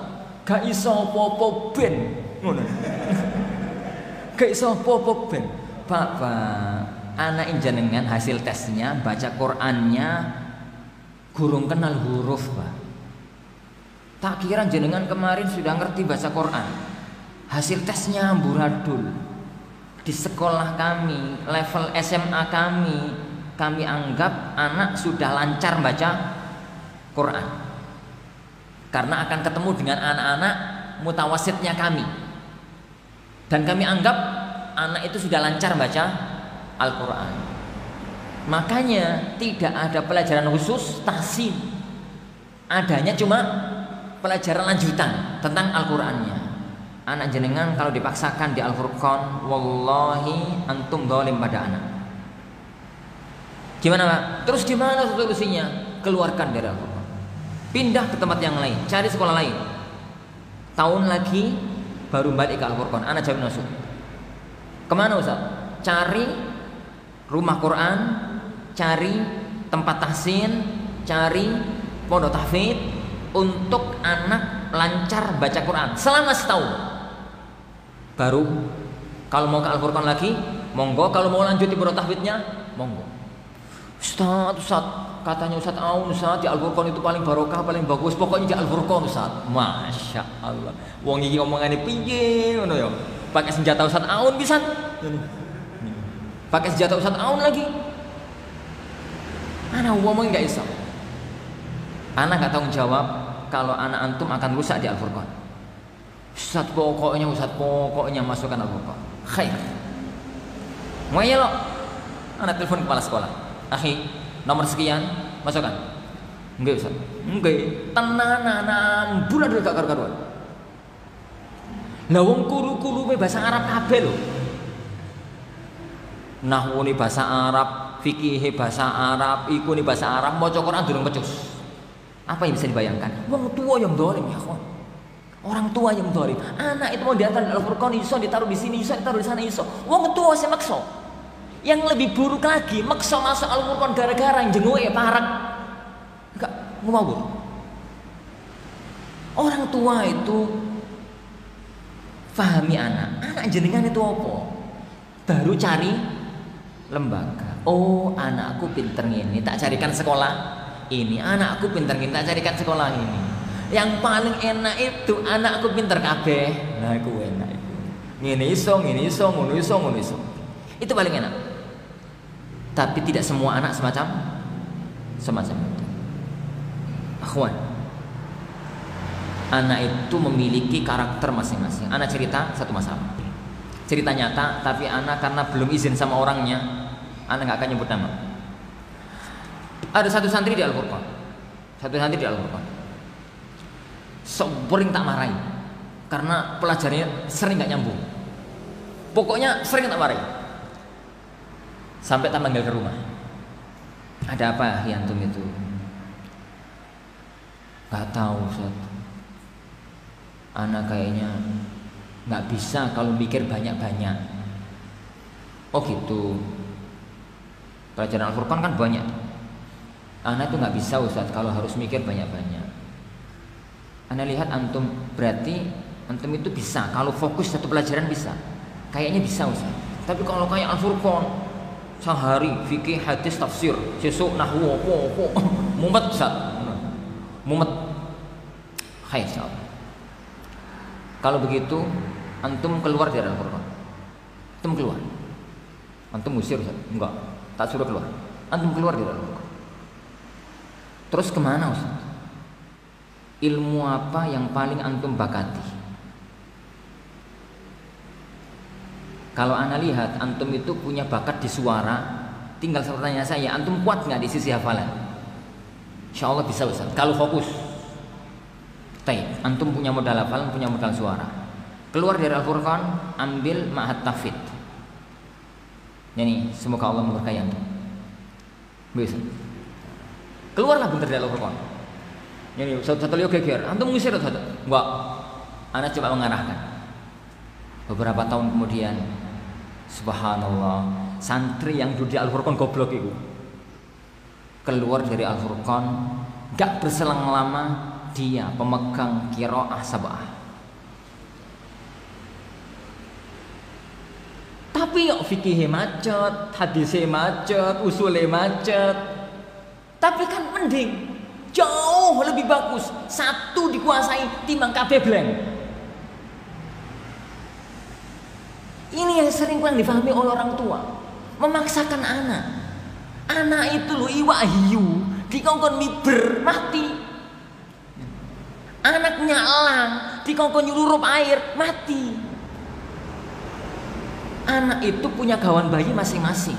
Anak itu punya karakter masing-masing. Anak itu punya kemampuan masing-masing. Dan Islam itu diperjuangkan dari semua sisi. Lihatlah para sahabat. Ada orang-orang itu yang dikenal dalam satu ilmu, gak dikenal dalam ilmu yang lain. Kalau kita bicara hadis, Abu Hurairah nomor 1. Kalau kita bicara qiraah Al-Quran, Abu Hurairah gak disebut-sebut namanya. Kalau kita bicara qiraah, Ubay bin Ka'ab nomor 1. Tapi kalau dalam riwayat hadis, beliau gak disebut-sebut namanya. Kalau dalam fikih, Zaid bin Thabit, Abdullah bin Umar papan atas.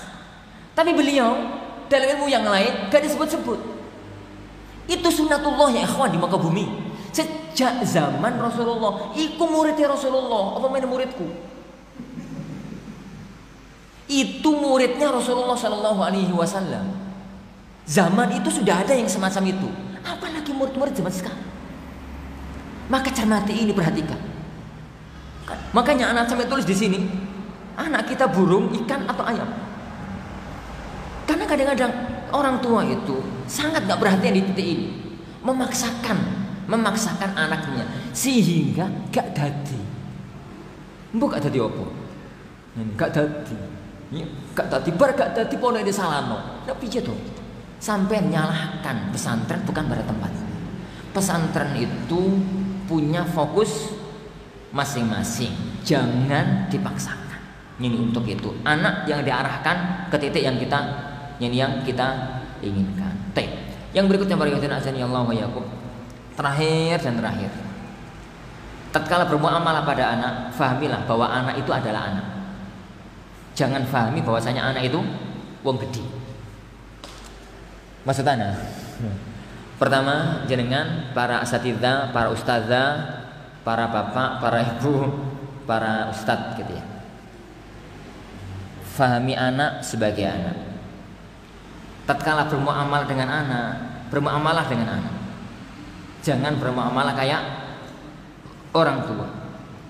Mosok toh gawe kurikulum TK itu loh, kayak kurikulum SMA. Anak-anak sekalian, yani bahwasanya daun itu mengalami fotosintesa. Ngono lho. Guru TK, lha piye to, Mbak? Anak-anak itu pada levelnya. Padahal ustazahnya itu mengenal fotosintesa tatkala di SMA biyen. Begitu juga dengan makanya Rasulullah SAW kalau bergaul sama anak-anak itu ya kayak bocah cilik, kayak anak-anak. Lihat tatkala Rasulullah SAW tatkala ketemu sama adiknya Anas bin Malik, Abdullah itu. Beliau itu kan sering itu lewat rumahnya Ummu Sulaim. Ummu Sulaim punya anak cilik namanya Abdullah, adiknya Anas. Lah, adiknya Anas itu tiap hari itu duwe burung kecil diikat sayapnya diikat sehingga bisa terbang. Buat mainan tiap hari. Lah Rasulullah pun ketemu itu, gede bocah cilik itu digawe dulinan. Ya gede bocah cilik lah. Ini. Suatu hari beliau lewat, Abdullah nangis. Sedih gitu. Diguyoni sama Rasulullah sallallahu alaihi wasallam, "Ya Abu Umair, madza fa'ala Nughair?" Abu Umair, Abdullah, manu mundi. Jadi di mana manu karo guyon. Jadi sama guyon. Itu beliau sallallahu alaihi wasallam tatkala jadi pada anak-anak. Tatkala dia itu pada anak-anak. Tatkala Rasulullah SAW sholat, tatkala beliau SAW sholat, bawa Hasan, tengah-tengah sholat sujud, lama banget sujudnya, sama banget sujudnya. Sahabat-sahabat yang depan-depan itu nggak ada yang berani, ditunggu aja. Sahabat-sahabat depan itu kan kelas-kelas papan atasnya sahabat, kelas Abu Bakar, Umar, Utsman, papan-papan atas lah. Lah, ada sebagian sahabat belakangan. Yo mungkin kelas-kelas Arabi, kelas-kelas opo gitu lah. Sujud suimen ngono ya. Ndonga. Wih, you know. Ternyata di atas punggungnya Rasulullah ada bocah kecil. Oh ternyata ya sahabat si roto-roto ora patek nyinumuru ya pinter ya. Jadi gara-gara beliau ketahuan. Jadi itu ndonga ketahuan, sujud nek. Selesai salam sahabat-sahabat yang depan tanya, "Ya Rasulullah ada apa ya Rasulullah kok sujudnya lama sekali?" Ini apakah tadi turun wahyu tengah-tengah sholat? Rasulullah mengatakan semua itu nggak terjadi. Anakku ini loh, jadikan aku kudanya. Dan nanti aku kepingin untuk ganggu kesenangannya. Tengah-tengah sholat beliau. Kelasnya Rasulullah Shallallahu Alaihi Wasallam. Karena beliau tahu sedang bermuamalah dengan siapa? Bermuamalah dengan anak. Maka jalankan tetap sebagai proses. Makanya dalam kaidah ilmu fikih, jadi hukum-hukum anak itu beda dengan hukum orang tua. Hukum-hukum anak itu jauh lebih ringan dibandingkan dengan orang tua. Mainan boneka, wong tua haram, anak oleh. Ini poso setengah dino, wong tua haram, anak boleh latihan. Ini latihan. Taib. Apa itu? Orang sholat ditumpai punggungnya. Wong tua kurang ajar. Orang wong sholat ditumpai punggungnya. Anak dibiarkan sama Rasulullah Sallallahu Alaihi Wasallam.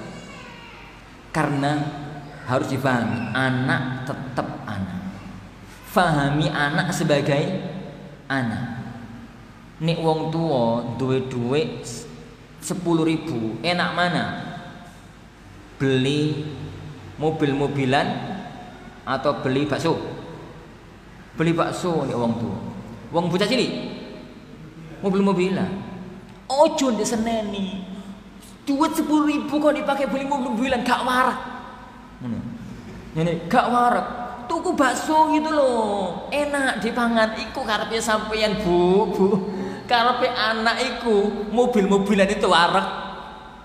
Mobil-mobilan itu mengenyangkan. Fahami anak sebagai anak.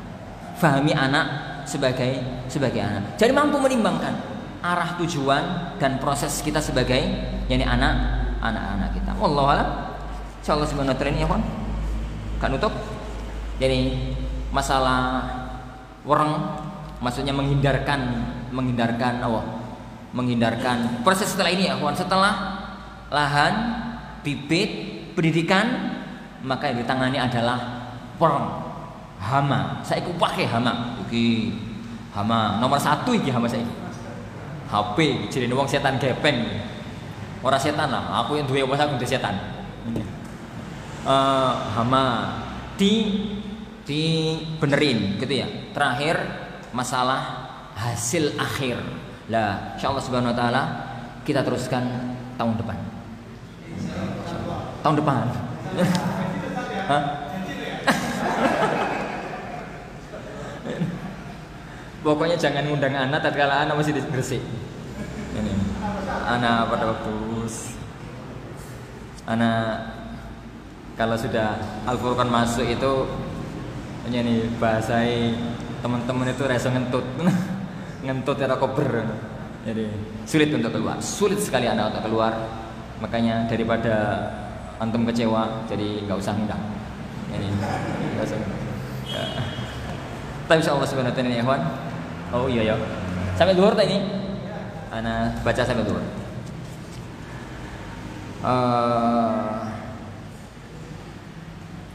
Bagaimanakah seorang muslim bersikap jika Allah takdirkan tidak memiliki keturunan? Ya khon, anak memang anugerah, tapi bukan segalanya. Di antara para nabi dan para rasul ada yang tidak punya anak. Di antara para ulama kita ada yang tidak punya anak. Ada yang tidak punya anak. Maka pertama, terima, ridhoi takdir ilahi. Itu yang pertama. Yang kedua, tetap usaha dengan berbagai macam terapi, pengobatan yang halal, dan banyak-banyak berdoa kepada Allah Subhanahu wa taala. Insyaallah yang Allah takdirkan itu yang terbaik. Terus bagaimana Ustaz caranya untuk mendapatkan rezeki, keutamaan anak soleh? Sangat bisa. Anak itu ada 2 jalur. Dalam bahasanya Syekh Bakar Abu Zaid, al-walad ad-dini dan al-walad at-tini. Al-ibn ad-dini, al-ibn at-tini. Ada anak itu anak tin, anak kandung, anak jalur nasab. Itu anak at-tin, anakmu dewi. Tapi ada anak jalur kedua, al-walad ad-dini, anak didik, anak agama. Didik anaknya orang, didik anak tonggo, didik anak ibu. Iku kan ustadzah, aku gak iso apa-apa. Pok bandani. Jadi donatur. Jangan-jangan anak-anak agama kita itu yang lebih manfaat daripada anak-anak kita sendiri. Meskipun kita juga berharap anak-anak kita sendiri. Banyak jalur ya kawan, banyak jalur. Ingat, Imam Nawawi itu nggak punya anak. Ibnu Taimiyah nggak punya anak. Jangankan punya anak, bojo kan duwe kok. Ini sampai meninggal dunia mereka nggak punya istri, nggak punya anak. Tapi masya Allah, anak yang nggak punya itu al-walad at-tini, anak nasab yang nggak punya. Tapi ada anak yang kedua, anak at-tini jutaan. Sampai sekarang orang-orang yang belajar di madrasahnya Ibnu Taimiyah, orang-orang yang belajar di madrasahnya Nawawi adalah anak-anak mereka. Dan itu sangat memungkinkan. Antum jangan pesimis. Ustadz Ibnu Taimiyah ulama, Ustadz Nawawi ulama. Ya akhi,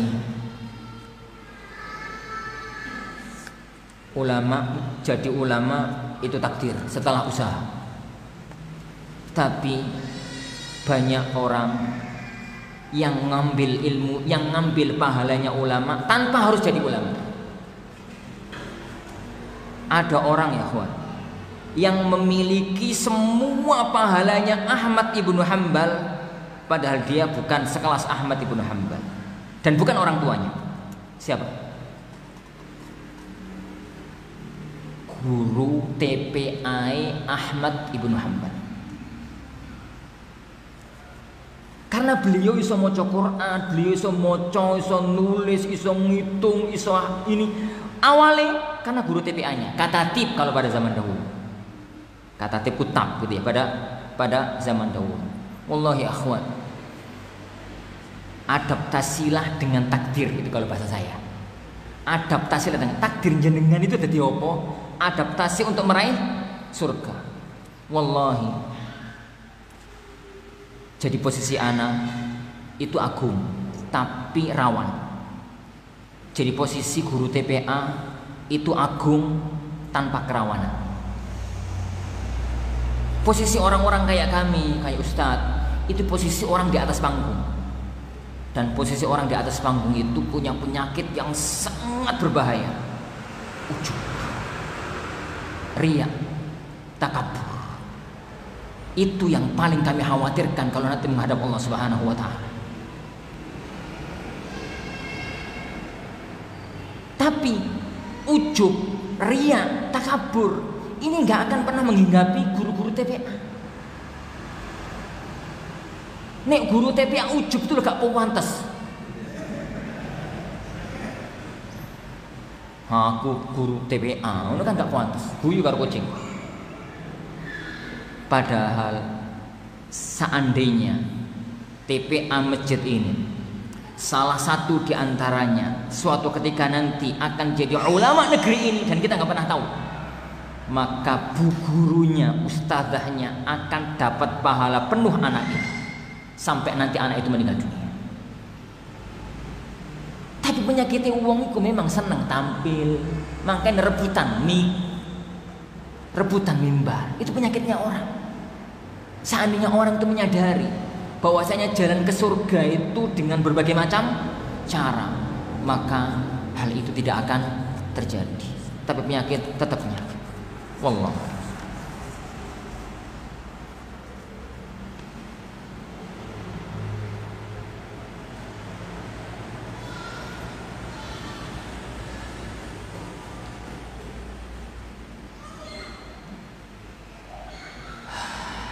Ini apalagi nih? Ofan Ustaz, ada titipan pertanyaan di luar materi. Kalau suami sering ngomong talak 3 kepada istrinya lewat HP, hukumnya apa? Hukumnya apa? Pertanyaan itu Pak pangkas saya. Akhi, ukhti, fikih talak itu butuh mirip-mirip fikih qadha. Butuh hukum qadha. Kalau sekedar fatwa itu berat. Anda bisa saja jawab sisi fatwa. Tapi karena ini kasus, maka Anda harus dengar dari dua sisi. Jangan-jangan istri ngomong begini, suaminya mboten Ustaz, mboten gitu kasusnya. Ngono repot kabeh. Kadang-kadang mau mantep. Istri pernah datang dari kota jauh ke rumah. Anda sudah ngomong, kalau nggak datang sama suami, nggak usah datang ke rumah, nggak ada fungsinya. Nggak usah mau ketemu, via telepon aja, nggak usah mau ketemu. Waduh, umahat ngewayel ini. Ya sudah, Anda tunggu di jam ini, hari ini. Ngewayel cerita, karena nangis, karena macam-macam. Terus maunya nanti apa? Setelah nanti dapat cerita ini. Tolong Ustaz nasihati ya suami saya, tapi jangan bilang kalau saya yang cerita. Loh piye toh Bu? Saya dari mana tahu? Saya itu dapat wahyu dari langit kalau suami anti begini begitu. Ya terserah Ustaz bagaimana caranya, tapi yang penting jangan cerita kalau saya yang cerita. Loh terus piye? Terus gimana? Kalau saya nabi mungkin oleh wahyu. Ini itu nggak akan bisa diatasi kalau saya nggak bertemu dengan suami anti dan anti dalam satu majelis. Jangan Ustaz, kalau begitu nggak usah Ustaz. Kalau begitu Bu, inggih pun sabar wae jenengan. Terus gimana? Masalah semacam ini kan itu butuh ketemu. Suami bener nggak? Ini Mas, bener nggak lafadznya begini? Mboten Ustaz, nggak begitu. Ini suami cerita, bener nggak Kayak ini kejadiannya. Mboten Ustaz. Lah itu kan butuh dipadukan. Tapi secara umum ya, akhi, secara umum siapapun yang mentalak istrinya sesuai dengan jalur syar'i tidak akan pernah menyesal selama-lamanya. Tapi kalau ono wong megat istrinya, lah kok nyesel, berarti ada syariat yang salah. Salahnya di mana? Entah di bagian mananya. Perhatikan, Fa'idun azani Allah wa iyyakum. Pertama, talak itu Allah letakkan pada suami, tidak Allah letakkan pada istri. Kenapa? Istri itu wanita. Yo ketbiyen, istri itu wanita. Istri itu wanita. Dan wanita itu lebih dikendalikan oleh perasaan kalau pikirannya sedang tidak normal. Sedih banget, seneng banget, marah banget, takut banget. Dalam kondisi itu perasaan main. Akal sehat macet. Wong lanang, nek asli lanang enggak. Nah nek asli lanang Bu. Lanang sing asli lanang enggak. Allah menyebut laki-laki dalam Al-Qur'an itu dua. Rijal dan dzukur, rojul dan zakar. Kalau nyebut laki-laki atas nama jenis kelamin, zakar. Kalau nyebut laki-laki dalam arti perkasa, tanggung jawab, penuh kedewasaan, rijal. Makanya tatkala Allah berfirman, ar-rijalu qawwamuna 'alan nisa. Laki-laki itu yang ngopeni, pengendali, mimpin istrinya. Kadang-kadang wong lanang itu Ustaz, faktanya enggak ngoyok ngono Ustaz. Faktanya enggak semacam itu. Apapun di rumah tangga saya itu semuanya dikendalikan oleh istri. Antum mau jawaban Anda jujur apa enggak ya? Jujur Ustaz. Meskipun pahit, iya Ustaz. Antum zakar, la rajul. Sampai itu laki-laki jenis zakar, bukan laki-laki jenis rajul. Apa maksudnya Ustaz? Iya ya akhwan. Banyak laki-laki itu yang cuma zukur dan tidak rijal. Perhatikan, tatkala Allah Subhanahu wa taala nyebut jenis kelamin, yusikumullahu fi auladikum lidzakari mislu hadil musanyin. Mau penakut, mau ngene, pokoknya lanang, dua bagian wanita, waris. Tapi pada waktu Allah Subhanahu wa taala nyebut jihad, rijalun la tulhihim tijarah wa jaa'a min aqsal madinati rajulun yas'a. Bahasanya rijal, bukan tukur.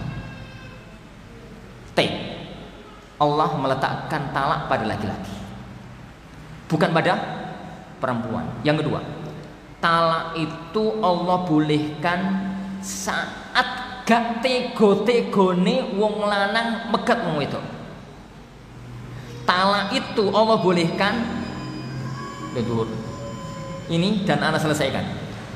Talak itu Allah bolehkan saat seorang suami gak tego nyerang istri. Selain itu gak boleh. Kapan? Idza hamalat wa dhahirul hamal. Apabila istrinya itu hamil dan wis nampak kehamilannya, itu silahkan kalau mau dipegat. Ora tega sampean. Wah, bojone meteng ngono. Wong lanang istri setafur kon ke rumah. Anak gak kuat Ustaz. Kenapa gak kuat? Gak kuat apa? Gak kuat sama istri anak. Mau anak cerai aja. Tapi sekarang hamil. Hamil berapa bulan ahi? 5 bulan. Nah kapan mau nyerai? Kalau sudah lahir, silahkan. Nah kono silahkan. Ber anak lahir gak sudah pegatan. Orang sudah pegatan. Kalau anak ketemu sama dia sama istrinya seboncengan, anak senyum pinggir jalan dia itu senyum ngecut kan. Anak ngomong sama Zaujah, itu tahu dulu yang ke rumah kita, arep pegaten gak sido itu. Yang kedua ya ikhwan, saat istri sedang masa suci belum dikumpuli. Itu butuh wong lanang kepada orang istri. Butuh. Ini bujine satu. Tapi ya. Butuhnya seorang laki-laki pada istrinya adalah saat suci belum dia kumpuli. Itu waktu talak. Waktu haid nggak boleh. Suci sudah dikumpuli nggak boleh. Tunggu sampai selesai haid dan belum dikumpuli. Loh, sampai kan butuh. Dikumpuli dulu, arep nyereh. Tahun bulan depan mas, jangan sekarang. Bulan depan perkara ini lali. Itu yang kedua. Yang ketiga, prosesi tengkar. Prosesi tengkar dalam syariat kita itu ruwet. Yani ruwet mulai dari ini proses nasihat mentah, terus pisah ranjang mentah, terus dorban ghairu mubarrih mentah, ngono ya. Maka terakhir hakaman min alihi hakaman min aliha. Mentah cerai satu. Cerai satu masa iddah enggak boleh pisah rumah. Tetap harus satu rumah. Sopo sing kuat karo bojone 3 bulan satu rumah beda kamar. Apa meneh wis duwe anak. Bapak turu ngarep, ibu turu tengah. Anak turu karo ibu. Seweret ibu, "Bu, ning bapak, Bu." Ngono ya. Minggat ning bapak dhewe. Ngono. Oh ning bapake. Bapak, "Pak, ayo ning ibu." Ming ibu dhewe sedina. 2 hari, 3 hari, seminggu, 2 minggu, teko bojone gak teko anak. Akhirnya rujuk. Ternyata sa elek-elek nikah, luwe elek pisah. Itu masih bisa rujuk. Kedua, ketiga. Kalau cerai 3, kok nyesel salahmu dewe. Islam itu ya akhwan, kalau kita lihat bukan dari sisi fikihnya. Islam itu kalau kita lihat dari tinjauan makosidnya, Masya Allah sangat nampak keindahannya. Salahnya sebagian asatidzah itu adalah kalau ngaji apa-apa itu dari sisi kajian fikih, tok mentok, tanpa melihat sisi hikam dan makosid. Sehingga ngaji fikih tahu apa itu ngaji fikih talak itu datar, terus koyoke pokoknya siji rujuk loro rujuk telu gak oleh rujuk. Enak erek ngaji nih.